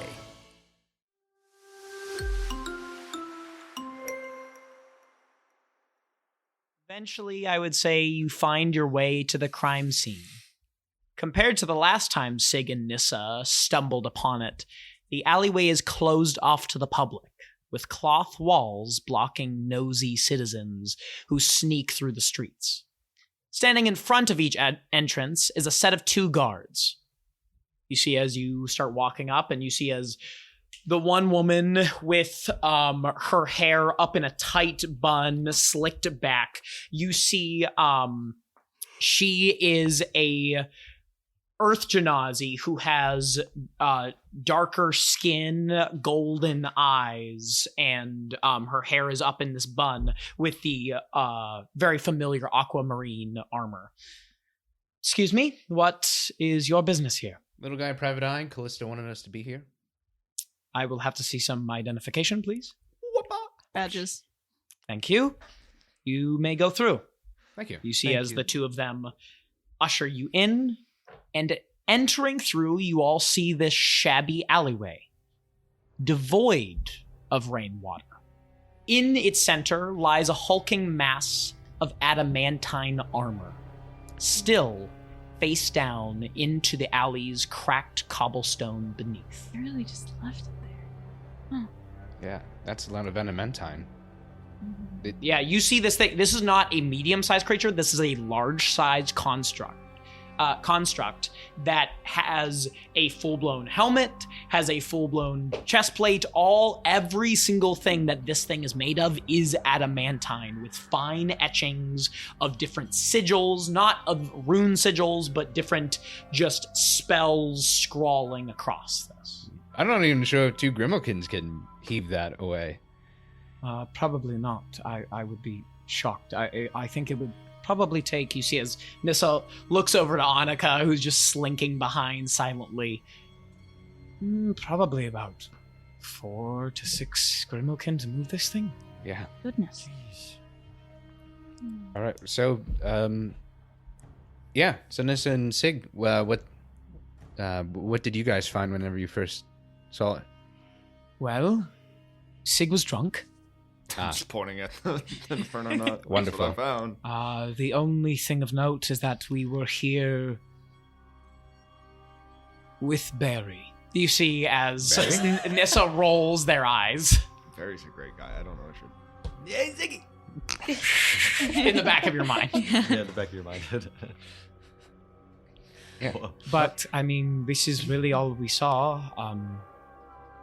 Face down in the ground, and we didn't really research more into it. We wanted to get back, and we just let them know about it.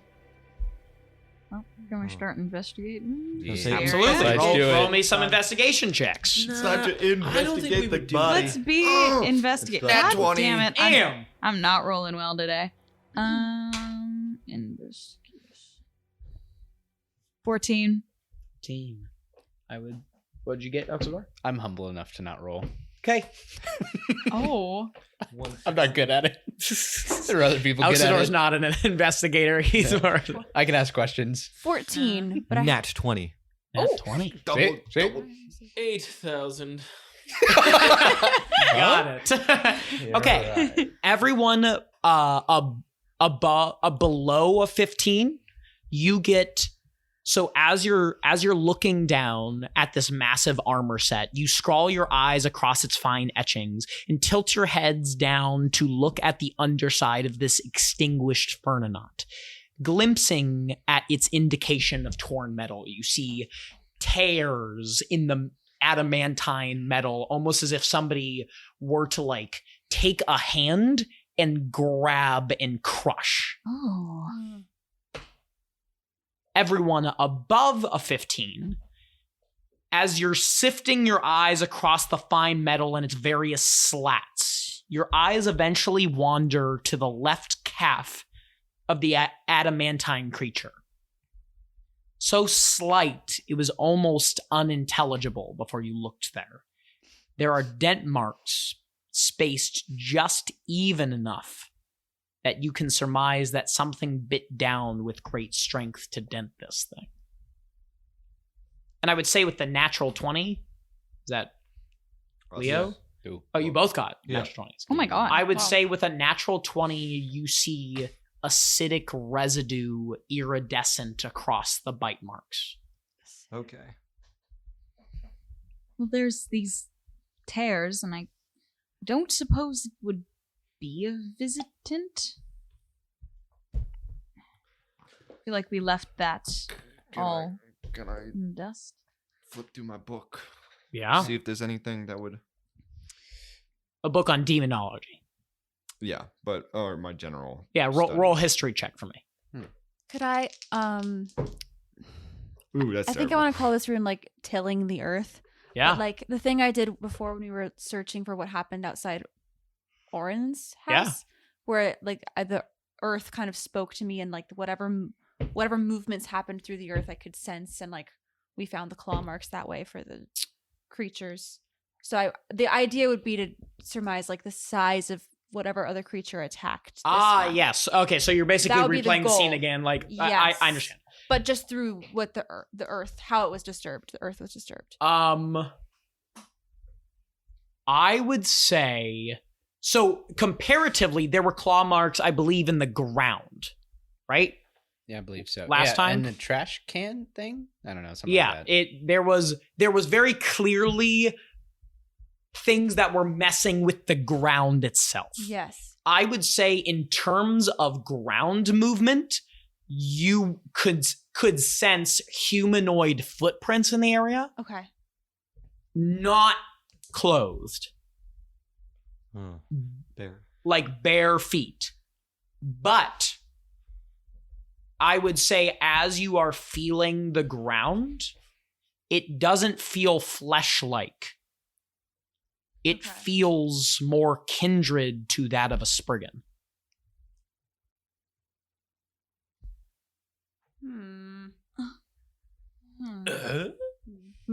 Not my size, right?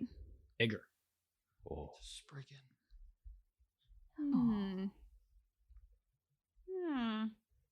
I think I'll share the humanoid and barefoot part of that, but I'm not sure I want to share the Spriggan part of that. It's fine. What tier level would you say that was, just so I can mark it off for myself? Let's go one. One? It's fine. Okay. Yeah. Here. Great. But I will share that it seems like that there was whoever was tussling with this thing was a humanoid. And I would say as you are sifting through this, you hear the guards outside beginning to talk with another person. There's a mild disagreement, and you hear the voice on the other side say, "Under celestial decree, I have provided the sigil of Harthus. Move your men from my path, or the embers of Atalius shall claim a new servant." And as you hear this voice ring out, the cloth parts as 3 sets of metal armor step forth. Leading the way is a golden suit of shining armor, their footsteps lighting their path with embers following in their dust. The other two hulking armor masses are just as intricate as the Infernonaut that lies dormant on the ground. The golden armor walks with determination, pouring from their spined helm. You see as this golden armored Infernonaut walks forward, very slender compared to the other two. The other two seem to be the standard model. This one seems to be a more focused on and fanciful version. And you see as they walk forward and say, Guards, who are these cretins standing in my way? We're Little Guy Private Eye, a detective agency. Fascinating. Why are you looking across the celestial greatness that is this Infernonaut? We were told to investigate it by Callista. Yes. I do not know of this Callista, but... Well, we do not know of you. Who are you? You see, as you say that, you see good the job. armor shifts upward, and you see almost like from the center of the slit in the armor, you see a golden flame rise inside. My name, little one, is Fervor. Okay. And I am a sergeant under celestial decree of Harthis, the god queen herself. Right, yes. I was actually, I think I have read something about you. Never mind. I do know who you are. I'm so sorry. Thank you. Yeah. We're here under our government authority to investigate and potentially provide services and aid to what has happened to the celestial body. So you are here to find these miscreants. Yes. Good. You almost feel as if they have a smile to them that's almost wicked. And you see as they stand up and they dust themselves off. If you wouldn't mind, I would like to take a look at my sibling's body, please. Of course. Yes. Sure. You see as they snap, the two Infernonauts beside them guard each cloth side, and you see as they slink down looking, and with one hand lift up this adamantine creature, looking at the scars and breaks of the armor. Ezek, my friend, we will get you back in order. You see as they put their hand on the back of the adamantine creature. You see as they stand looking around, you see as they automatically spot the bite marks that were so well hidden. What have you found? You see as they look to Elxidor, who has just spoken to them. We found that it was a humanoid-ish creature. Or you said all that, right? Yeah. Okay, cool. I just wanted to make sure. Yeah. Yeah, that we found a humanoid creature that was fighting with this Infernonauts. My associates too here, Nissa, and I point Nissa and Sig, found them in this alley one night. And it was about 2 weeks ago. So we do not know what has happened between now and then, but there's been at least no other sightings or occurrences of similar situations to this. So you have nothing?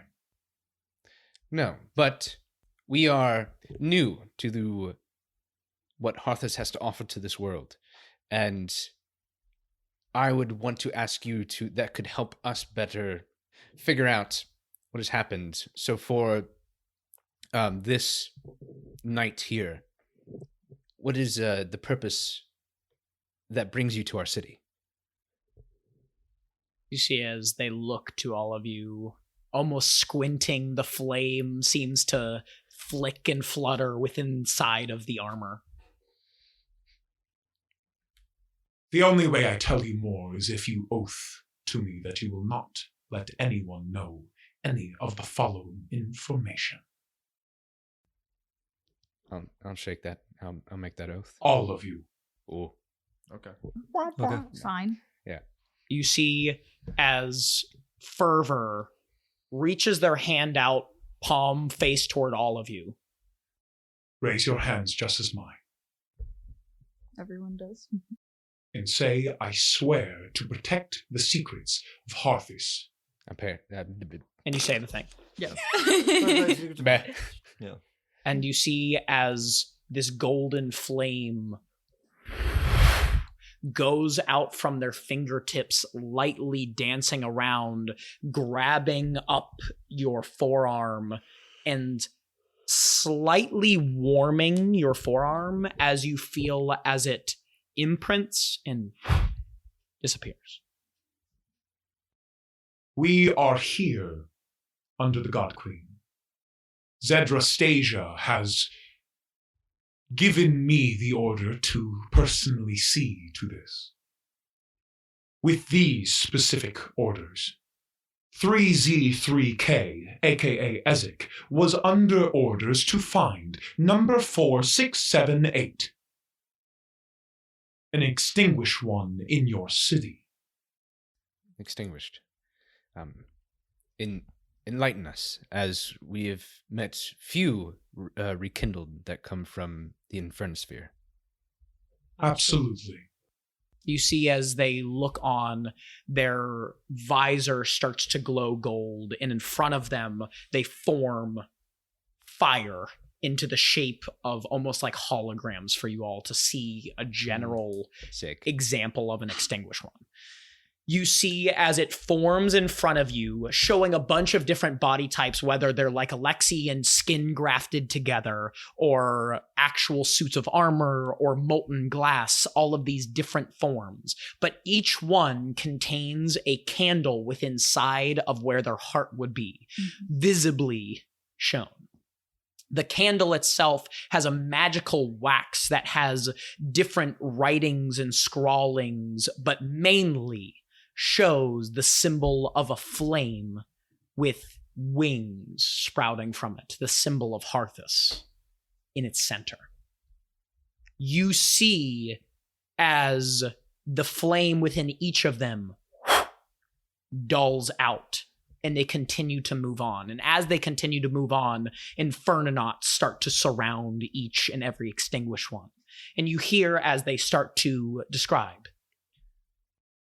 Whenever the God Queen, bless her holy justice and redemption, when she gave life to the Infernonauts, to us, rekindled, she graciously provided us with the opportunity for reincarnation from the genocidal scourge.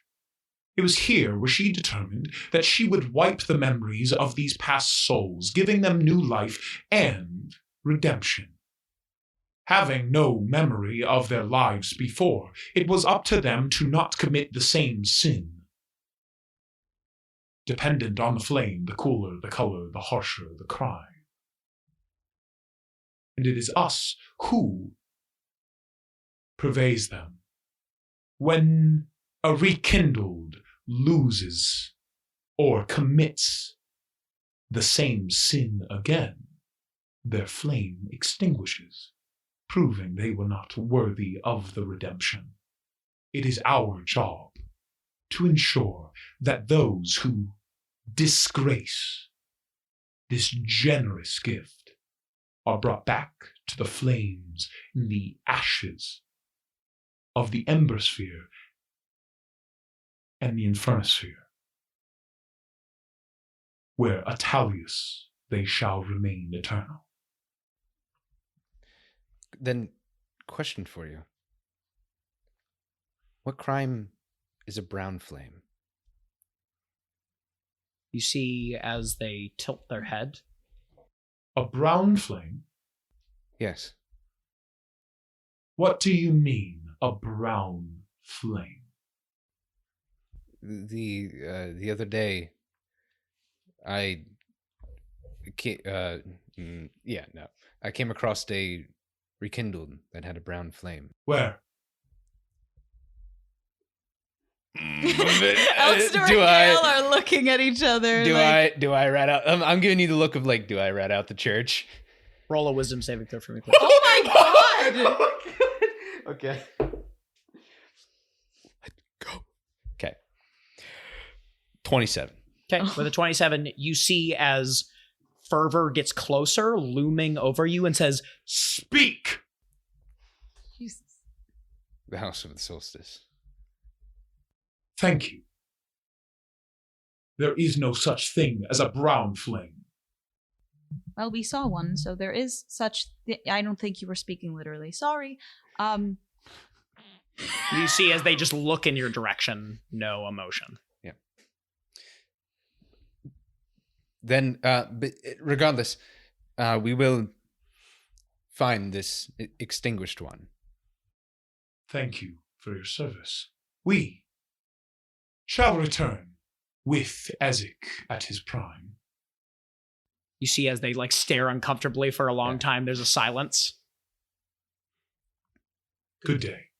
Good day. And you see as they snap once more, the metal clings together, the gold, and you see as these two infernonauts go underneath each shoulder, pull him up, and you see as he's lifted up, there is no candle inside of the infernonaut. Ooh. And you see as these three start to walk away. As they start to drag this thing away, you see as Fervor turns around. I should also mention in your search, number 4678 goes by the name Magnelius Varathan. And you see as they start to turn around, you didn't see it before because it was just behind them during this. It actually wasn't there when they crouched down, but as they walk away in this almost like haughty anger, you see as their flames shoot out a slit from behind them and turn into a golden cape of flames behind them. Wow. Sick. That's cool. And they... Yeah. Gayo, I'm so sorry that I outed the house for it. That's fine. I think that's a fine thing to do. Gail's like deciphering the fact that that's the thought that they're having and then doesn't say anything else. Yeah, that's fair. I didn't know if that was going to go sideways or whatnot. I think it was going to go sideways, and I think that would have been a bad idea to try to press that any further, sir. You are so fine. All right. Just wanted to make sure. Then we have a humanoid rekindled that took down this infernonaut. And I suppose so. Should we? Well, we have to find this extinguished one, and then now we have this name that this infernonaut, and Gale gestures in the direction first where it was lying, and then it's like that's not there anymore, and changes their gesture direction. The person that this infernonaut was going to find is that the extinguished one? Gale's putting it together. I believe it sounded like like you were saying, they are trying to find the extinguished one. And that is that well, correct. Is there any sort of perhaps a record that we could go search in? Because I don't. Do I recognize that name? Which name? Extinguished one? Yeah. Or Varathan? Varathan. I would say none of you recognize that name. No. I mean, we could. So, Ondagon is where a lot of rekindles are, and Krell did invite us, but Krell was one that he is a rekindled himself, but he is one that fought for a lot of rekindled rights during his time as probably a magistrate and maybe governor before he became a senator. So maybe we could potentially talk to him if he knows of any extinguished rekindles in the city. I mean, would he rat them out at all if he's such a defender of them? Maybe, because we haven't seen any like extinguished rekindles here in the city. You have never once seen an extinguished No. rekindle. From the way that fervor was talking about it, it would feel like that person would probably really try and hide the fact that they're extinguished. Okay. Then we're probably. Maybe how about we start an Ondagon first and try and find any extinguished rekindles and leave him to the House of the Solstice. Yes, I mean, and I also wouldn't be able to come with you if you went that way, which would be fine. I do have a thing I want to look into, but Right. Yes, that's a factor as well. Wonderful. So we go. Yeah. Yes. Extinguished, rekindled, a nice pillar, and Gelgrado's hunters. A start to a new adventure. And you step out from the ragged cloth covering the alleyway. And as you do, you hear a concussive explosion burst from the neighboring street. A raging inferno lights up the dull sky as a cacophony of screams echoes into the ashen air. Before we continue to move, I'm going to warn you that we are going into a scenario that is very serious and that there will be hurt people and you might not be able to save everyone. Mm-hmm. Clear? Happy 11:46 a.m. on a Saturday. Hell yeah. Yeah. Challenging me. Let's fucking do this. So you see as this raging inferno lights up the dull sky as a cacophony of screams echoes into the ashen sky. What do you do? Elxor is running over. Okay, so as you begin to turn the corner, you see the destruction at hand. A guild hall aflame in the heart of the Eskric district. With fire rising within, you see as this building releases another plume of flame that flies through the air. Passers-by run away and look on in horror at the grim sight. From below, you glimpse to see multiple people trapped in nearby windows of this burning building, trying to escape with no safe way out. This is a 3-story building. What do you do?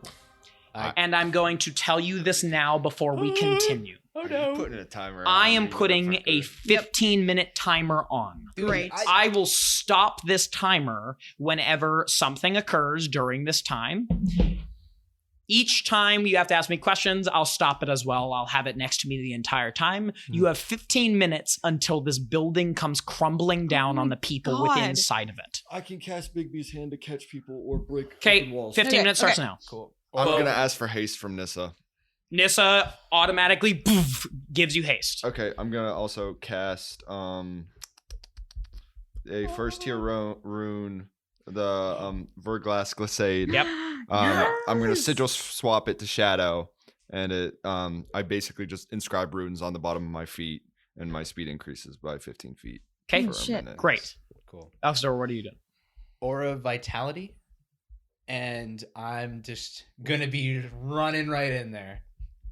Okay. What's everyone else doing? I'm gonna cast Bigby's hand. This can either catch people, or it could also pick people up and lift them up to somewhere as well. Great.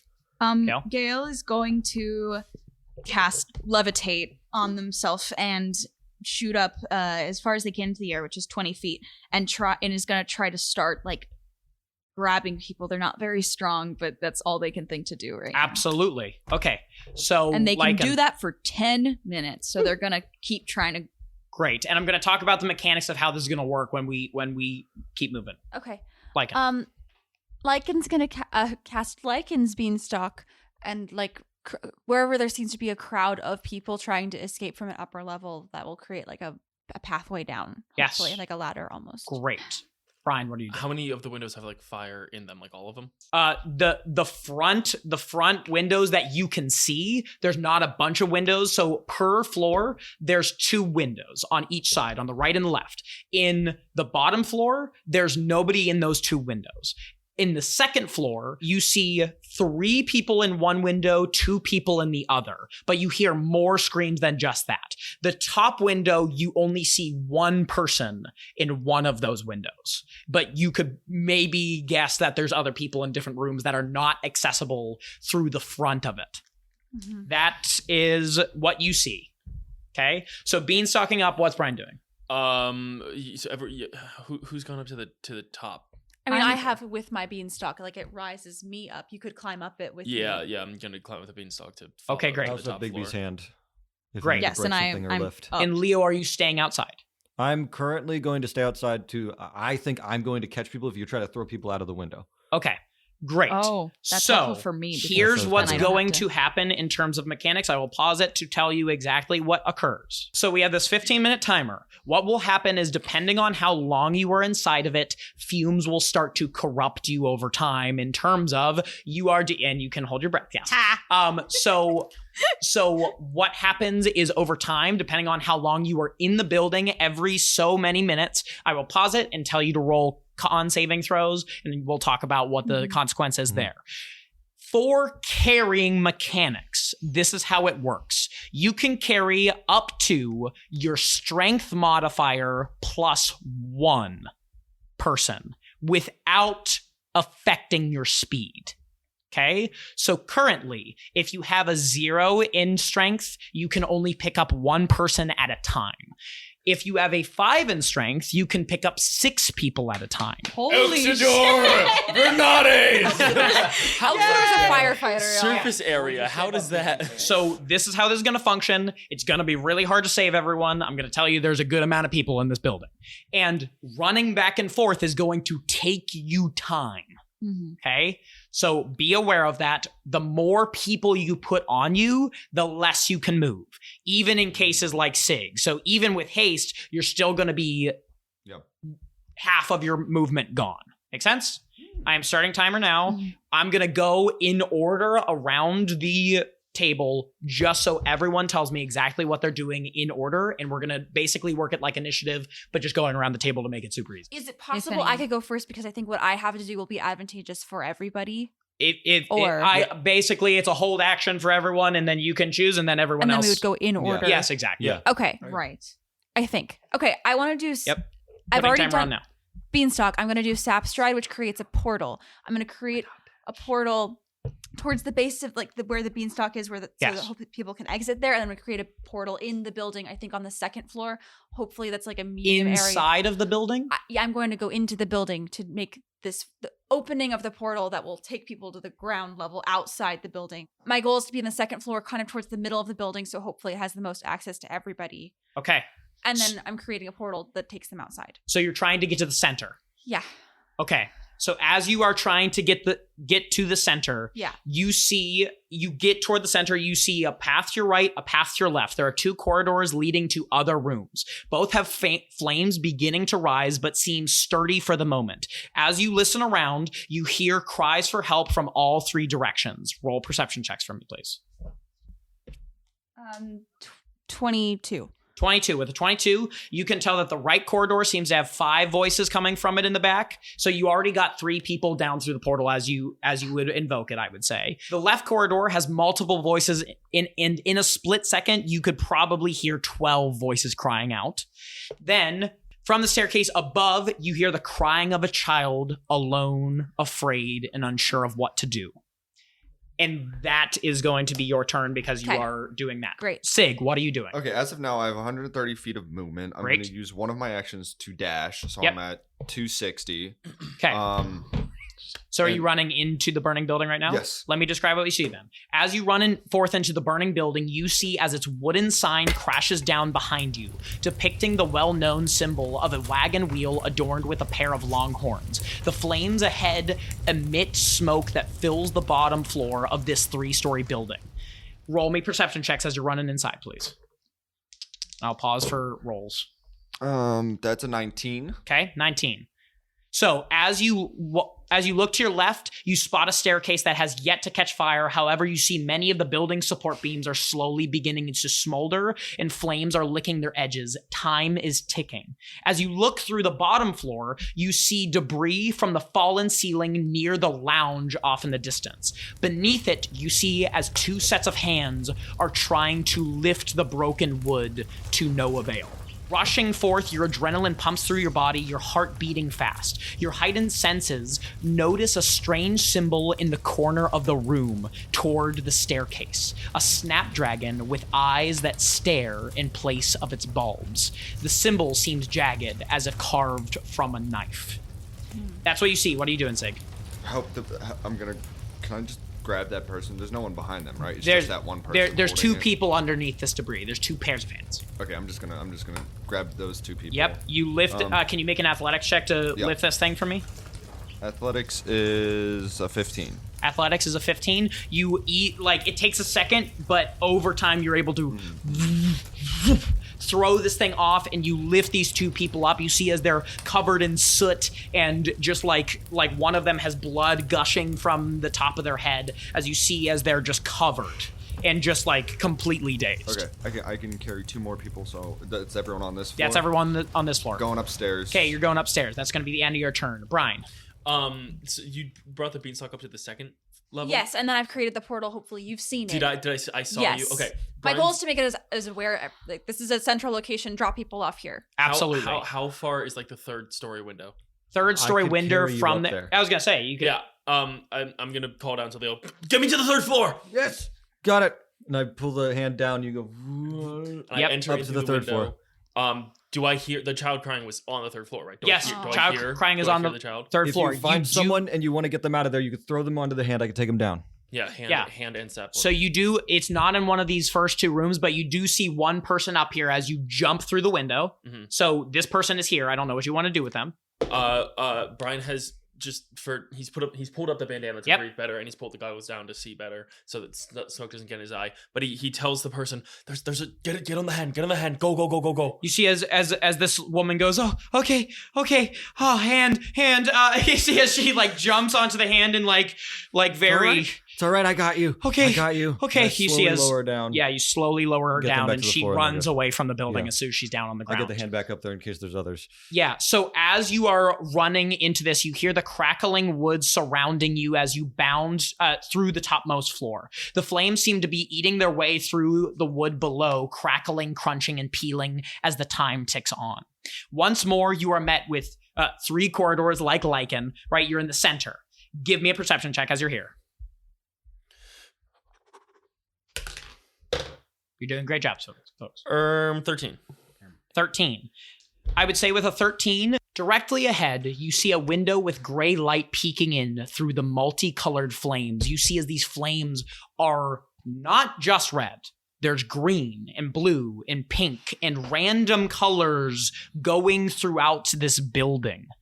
This window, however, on the backside of this entire top floor, away from the front, not in view of anyone toward the front, is not alone. In its frame stands 2 hooded figures. The taller one is well built, with white hair that juts from the cloak in a messy braid. The shorter one, slender and gawky. You see as the taller silhouette crouches as the smaller mounts their back, and with unbelievable strength, you see as the taller silhouette's bare gray feet launch the pair out the back window, bashing through the glass and wood in an instant. That's what you see because of a 13. What do you do as soon as you see this? I can't worry about that right now. Yep. Do I hear the child? You do hear the child. You can hear that the child is crying in a couple doors down. I go towards him. Yep. You're able to shake, curious and bewildered by this mysterious silhouettes, you shake off and remember the dire situation at hand. As you hone your hearing, you hear a child's cry echo from the right side, head toward it immediately, and you see this small hobgoblin boy stuck up in the top, just scared in a corner. You see as debris is falling from the top and starts to crush down. Can you give me an acrobatics check to make it across to grab this little boy? God, I hope so. 18. 18. Okay.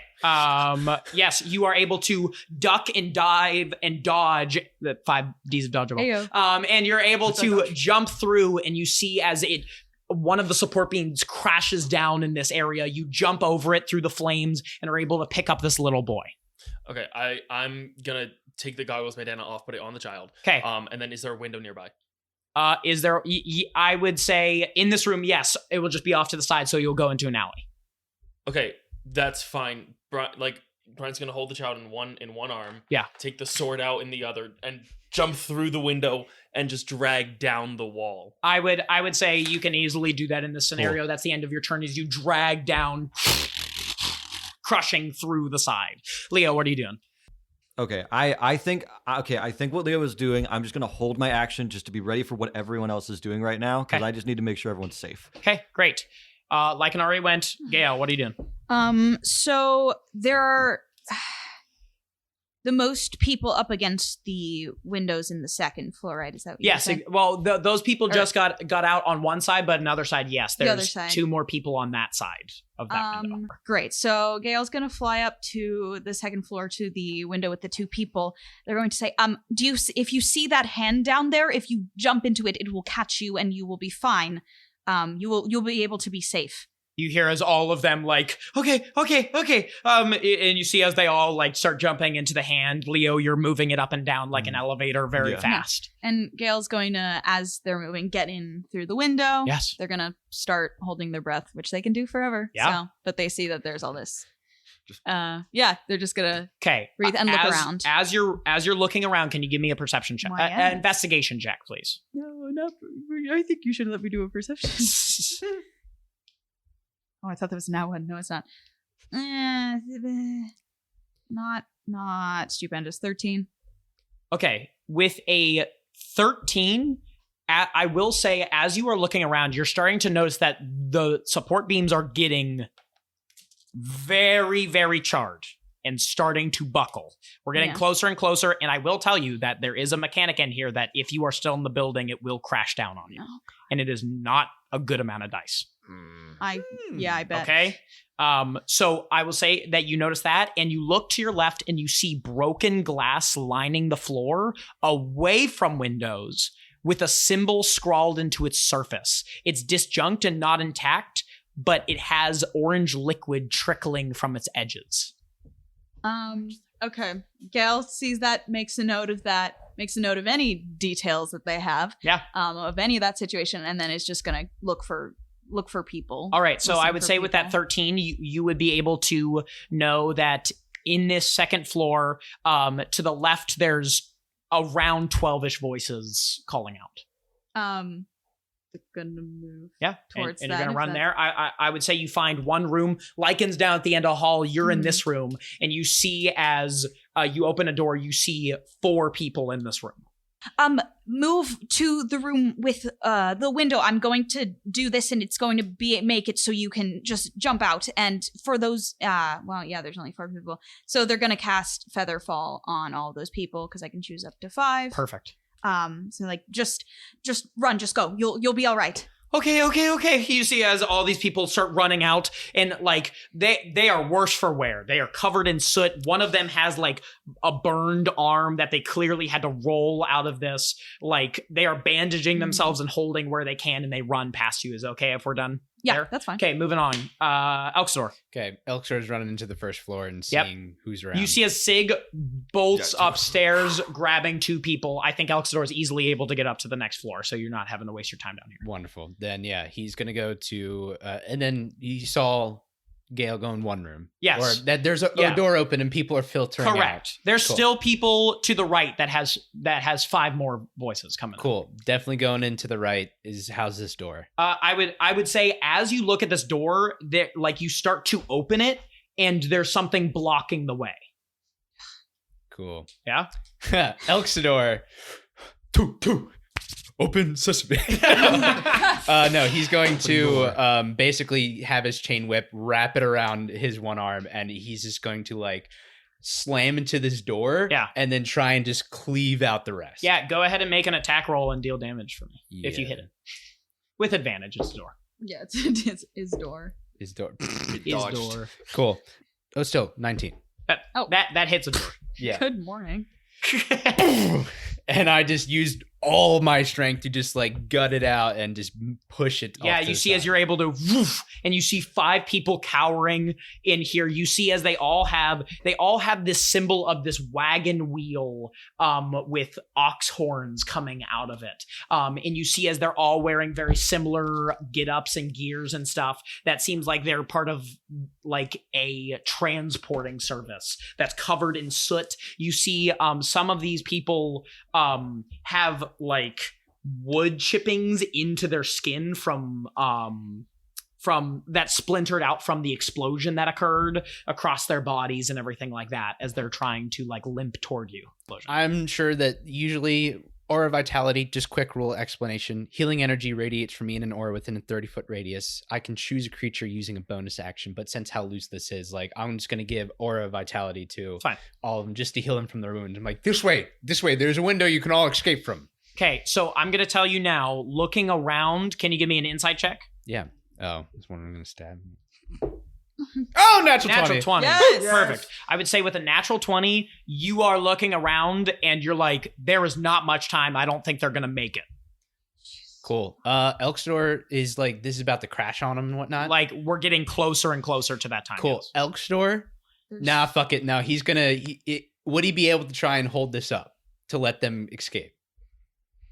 You can certainly try. I'm just gonna be sing. Yeah, you just hold it. I'll grab them all. Yeah, and I'll do that. Yeah, you start holding up. Okay, now we're back to Sig. What do you do? Okay, I'm gonna use one of my actions to dash. Yeah. I'm dropping the 2 people in the portal. Yep. And I'm running into the room and I'm grabbing everyone that was in that room. Okay, so you're grabbing 5. What's your strength right 5. I've got a +2 to strength, so I can carry 3. 3. And so then then at plus 260 2 more. divided so that by then 4. down that's 65 still. Jesus. Yeah, you're able to okay, cool. Good and choice. run over to Yeah. and bam. Anyone else still on this floor? I would say so. Lycan's about to get to more people, but that's the only people left there. There's people still upstairs. Still upstairs. I'm gonna use the rest of my movement to get upstairs. Okay, you get upstairs, and that's the end of your turn. Yep. Just so you know, this building is getting close to crashing. I know. Brian, what are you doing? He's You're an down on the bottom side of this. You got this kid, and you've got them on the ground. Yeah, I'm putting the kid down and going, oh, give me that. And I take back the bandana and the goggles, and I'm going to run back in. How do you run back in? I'm going to parkour. Yep, acrobatics check for me, off please. the walls, That's back what up I to thought the you were going to third do. I floor. wanted to give you the opportunity to say it. 14. Yeah, I would say with a 14 in this current circumstance, that's enough for you because you are full of adrenaline trying to jump up this thing. You see as you take the goggles and mask off this kid, and you see as this kid goes, cool, as you jump up and into the 3rd floor. And that's where, actually, no, you're going to jump up into the 3rd floor. What are you doing? Into the 3rd floor, I'm going to say a little silent prayer to Ynir, and I'm going to say, God, I hope I can. I hope I don't die in here. And if it's okay, I'm gonna essentially cast false life on myself. Yeah. Magic? Do I witness this on the 3rd floor? I would say you're on 2 separate sides of the building. Okay, cool. Yeah, I'm and then I'm gonna try and hear and see. Cool. Give me a perception check, please. Perception check. 11. Okay, great. With an 11, that's already gone. I would say you hear 2 to 3 more voices to your right. Okay. I'm gonna go towards them. Okay, so you start running towards them. You see this door. It's an open room, but instead of anything falling across, you now see that there's a huge rift in between your side and their side, and they're on the other side, completely cowering in a corner right now. You see as the flames are licking and jutting forth from the crack beneath them. I'm also letting everyone know we are now in 1-minute territory. Okay. That's fine. Okay, I'm sorry. I was distracted. It's okay. I paused that there because I knew you were looking at stuff. Yeah. No worries. So you have a crevice in between you and the other side of the room. Currently, there's flames going up through. If you fall through, you're going to fall into flame. Is there like I don't know how steady it would be, but is there like a support beam on the ceiling that I could like swing from across, grab and swing back? You can try. And I will. Okay, go ahead and give me a hit. To hit. Depending on how well you hit is how well that's lodged in. That's going to be a 22. 22. You see as it latches in, wraps around, and it feels pretty sturdy. Okay, swing across. I'm gonna grab my hand. You see as all three of them like try and grab onto you. Okay, one at a time. Okay. You see as they grab on. I'm gonna grab one, swing back over. Yep. Drop them off, swing back over, grab one, swing back over, blah, Yep. blah, blah. And I'm gonna say, go second floor. There's a portal. Get out of here. Go. Okay. You see as these three people, one trips and the other two grab them as they start running forward. That's the end of your turn. Leo, what are you doing? Since I see that this building is starting to fall, I'm Yes. gonna try to send message to each of them because I know where each of them are. Yes. To possibly get them all to meet up in one spot so I can use Bigby's hand to grab all of them and pull them out. Okay, I would say you go across. You see as every one of you gets a message. What do you say, Leo? We're running out of time. You all need to make it to the center of the second floor where I can see you through the window so I can grab you all and pull you out so you don't die in this building. That's what you hear. Is that the end of your turn? Yes. Okay. Yeah, so I would say the three of you, Lycan, Gael, and Alxidor, you see as this hand it comes through into the center. Actually, there's the portal, but is going around perimeters, making sure, trying to grab any of you if I'm possible. avoiding the hand right now. I'm not there. No, yet. absolutely. Yeah. And here's what I'm going to say. In this small bit of time, I need all of you to make con saving throws so I can implement this other thing. The smoke is starting to fill, not for Gael. Hold on. Who's near me? So only Lycan. Lycan, And you get a Lycan, +3. You are at disadvantage because this I already is rolled a or one. nat one. this is so- okay. Oh no. Oh my god. Yeah. It's Well, okay. I'm taking, There's a I have hand. to do the one. Okay. so- Doing my hand. Cool. Go for it, Sig. Ruh-roh. That's a 14. Oh wait. This hand is awesome. 14. I have an AC of 20 with this hand. Jeez. Okay, 14. Got it. Nice. Brian, what'd you get? Oh, I didn't know I was rolling too. Yeah, it's everyone in the building. What was it? Sorry. Con save. Con save, yeah. Con save 12. Okay. 12. Got it. What'd you get? You're not in the building. I Okay. also don't breathe. 13. 13. Okay. So did anyone get above a 15 for this? Nope. Nope. Darn. Okay. Yikes. So It's okay. everyone Hand. takes Hand. 13 points of smoke damage. It's poison damage. What happens Because on a you're nat one? inhaling fumes right now. For you, it's going to be halved because so it's 13, so 7. Okay. 7 points right now. Lycan, however, Yeah. as you are trying to find people, you're not paying attention to where you are at, and you back up into a wall of flame, and your wood catches fire. Jesus. You take 23 points of flame damage Okay. as you go into it, and that's counting your vulnerability. Okay. Great. Lycan! Yeah. Loud scream. Yeah, you just hit into it. You feel as the flames start catching onto you. This is my turn still. It is, now? yeah, it's your turn now. So there were 12 voices. He got the one screaming upstairs. Yes. There were 5 and there's 12. Yes, Was so the there's 5 taken care of by 5 was taken five care is of by taken, Alcidor. 12. There's one more, 4 from you. I took care of 4 4. of the Four, I so said there's the 3 Pokemon. left in the room you're about to go into. Okay, I go in. Can I? Yeah, you Get- go make my into way. you go into it. You see this whole room is starting to catch on fire. These people are literally having to like switch feet from avoiding catching fire.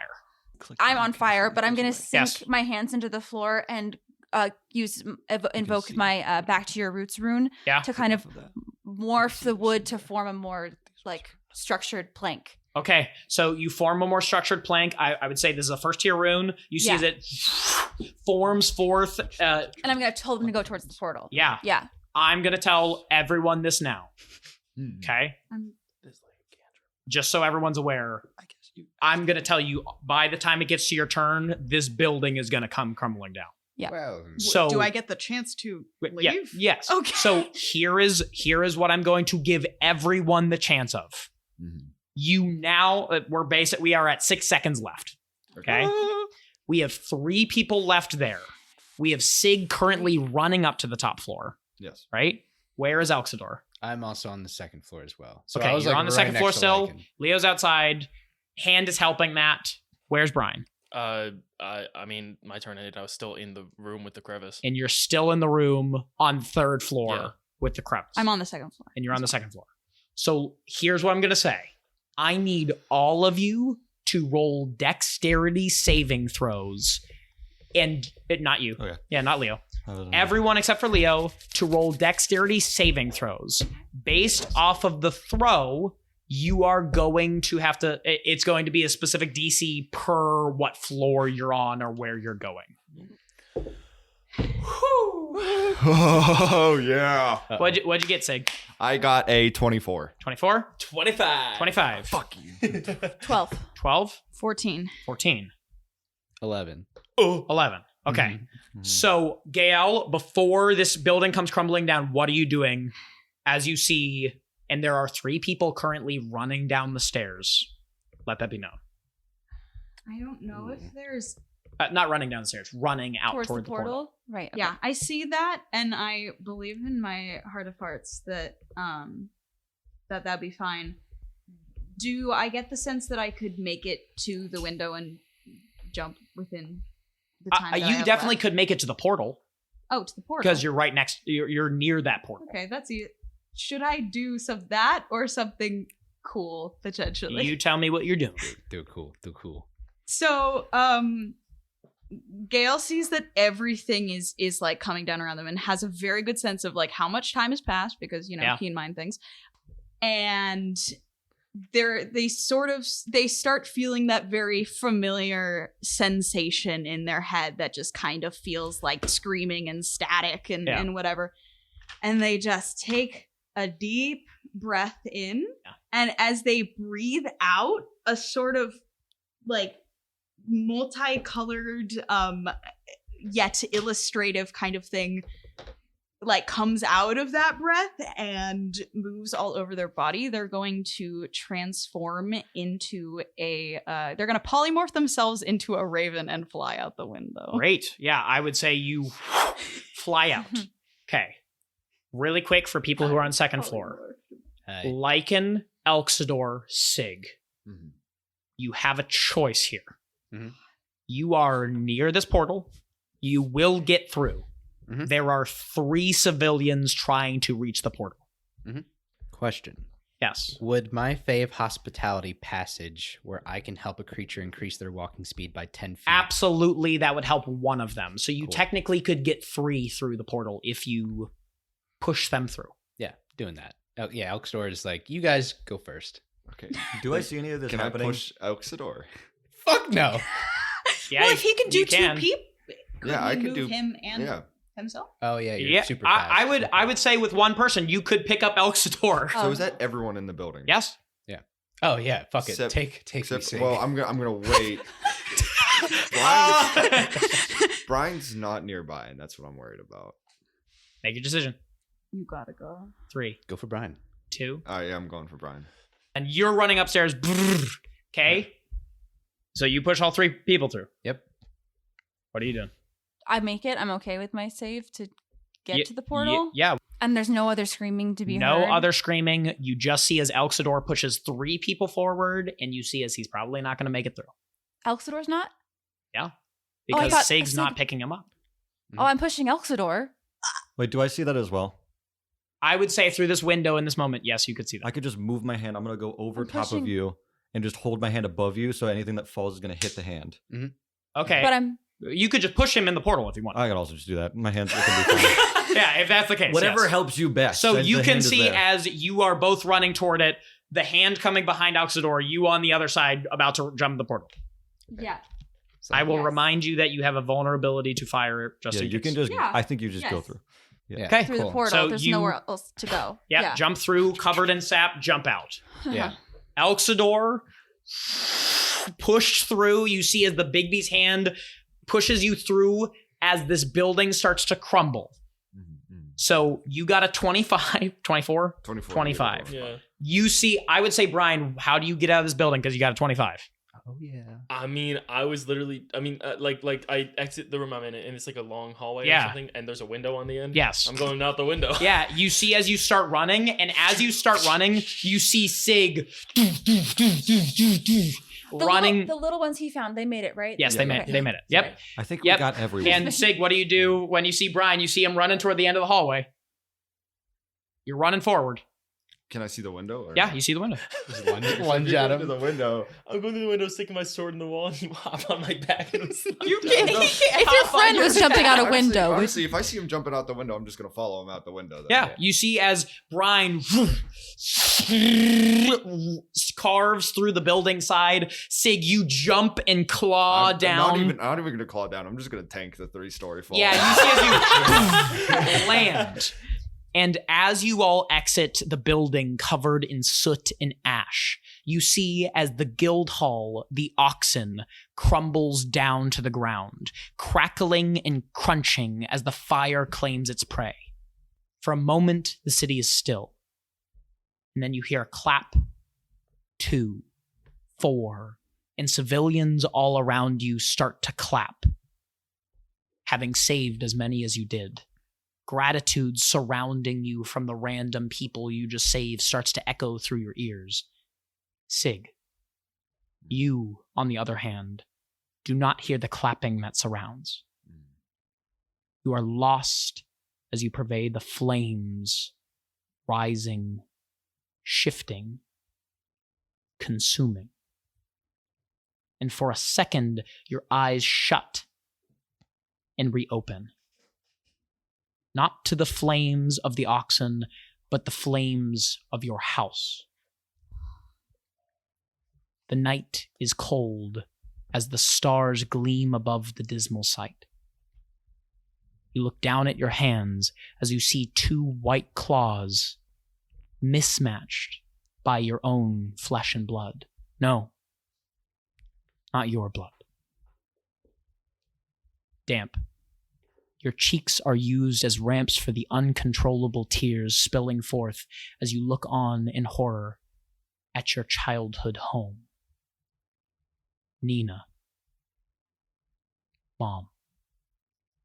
And the burning corpse that was your father as the house crumbles in, lighting the snow-covered hills as you sit alone. And that is where we will end our session. Mm-hmm. Oh my god. Did we save everyone?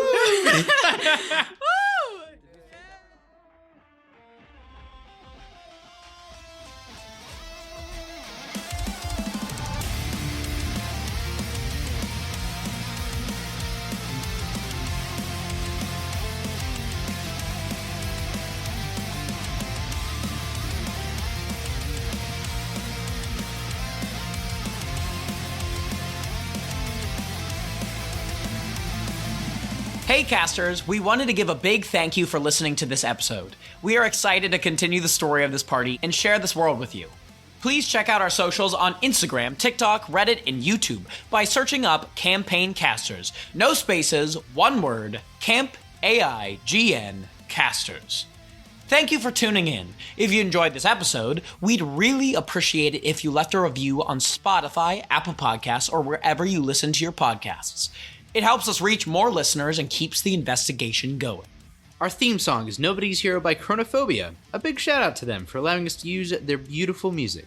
You can find them on all music platforms including, but not limited to, Apple Music, iTunes, and Spotify.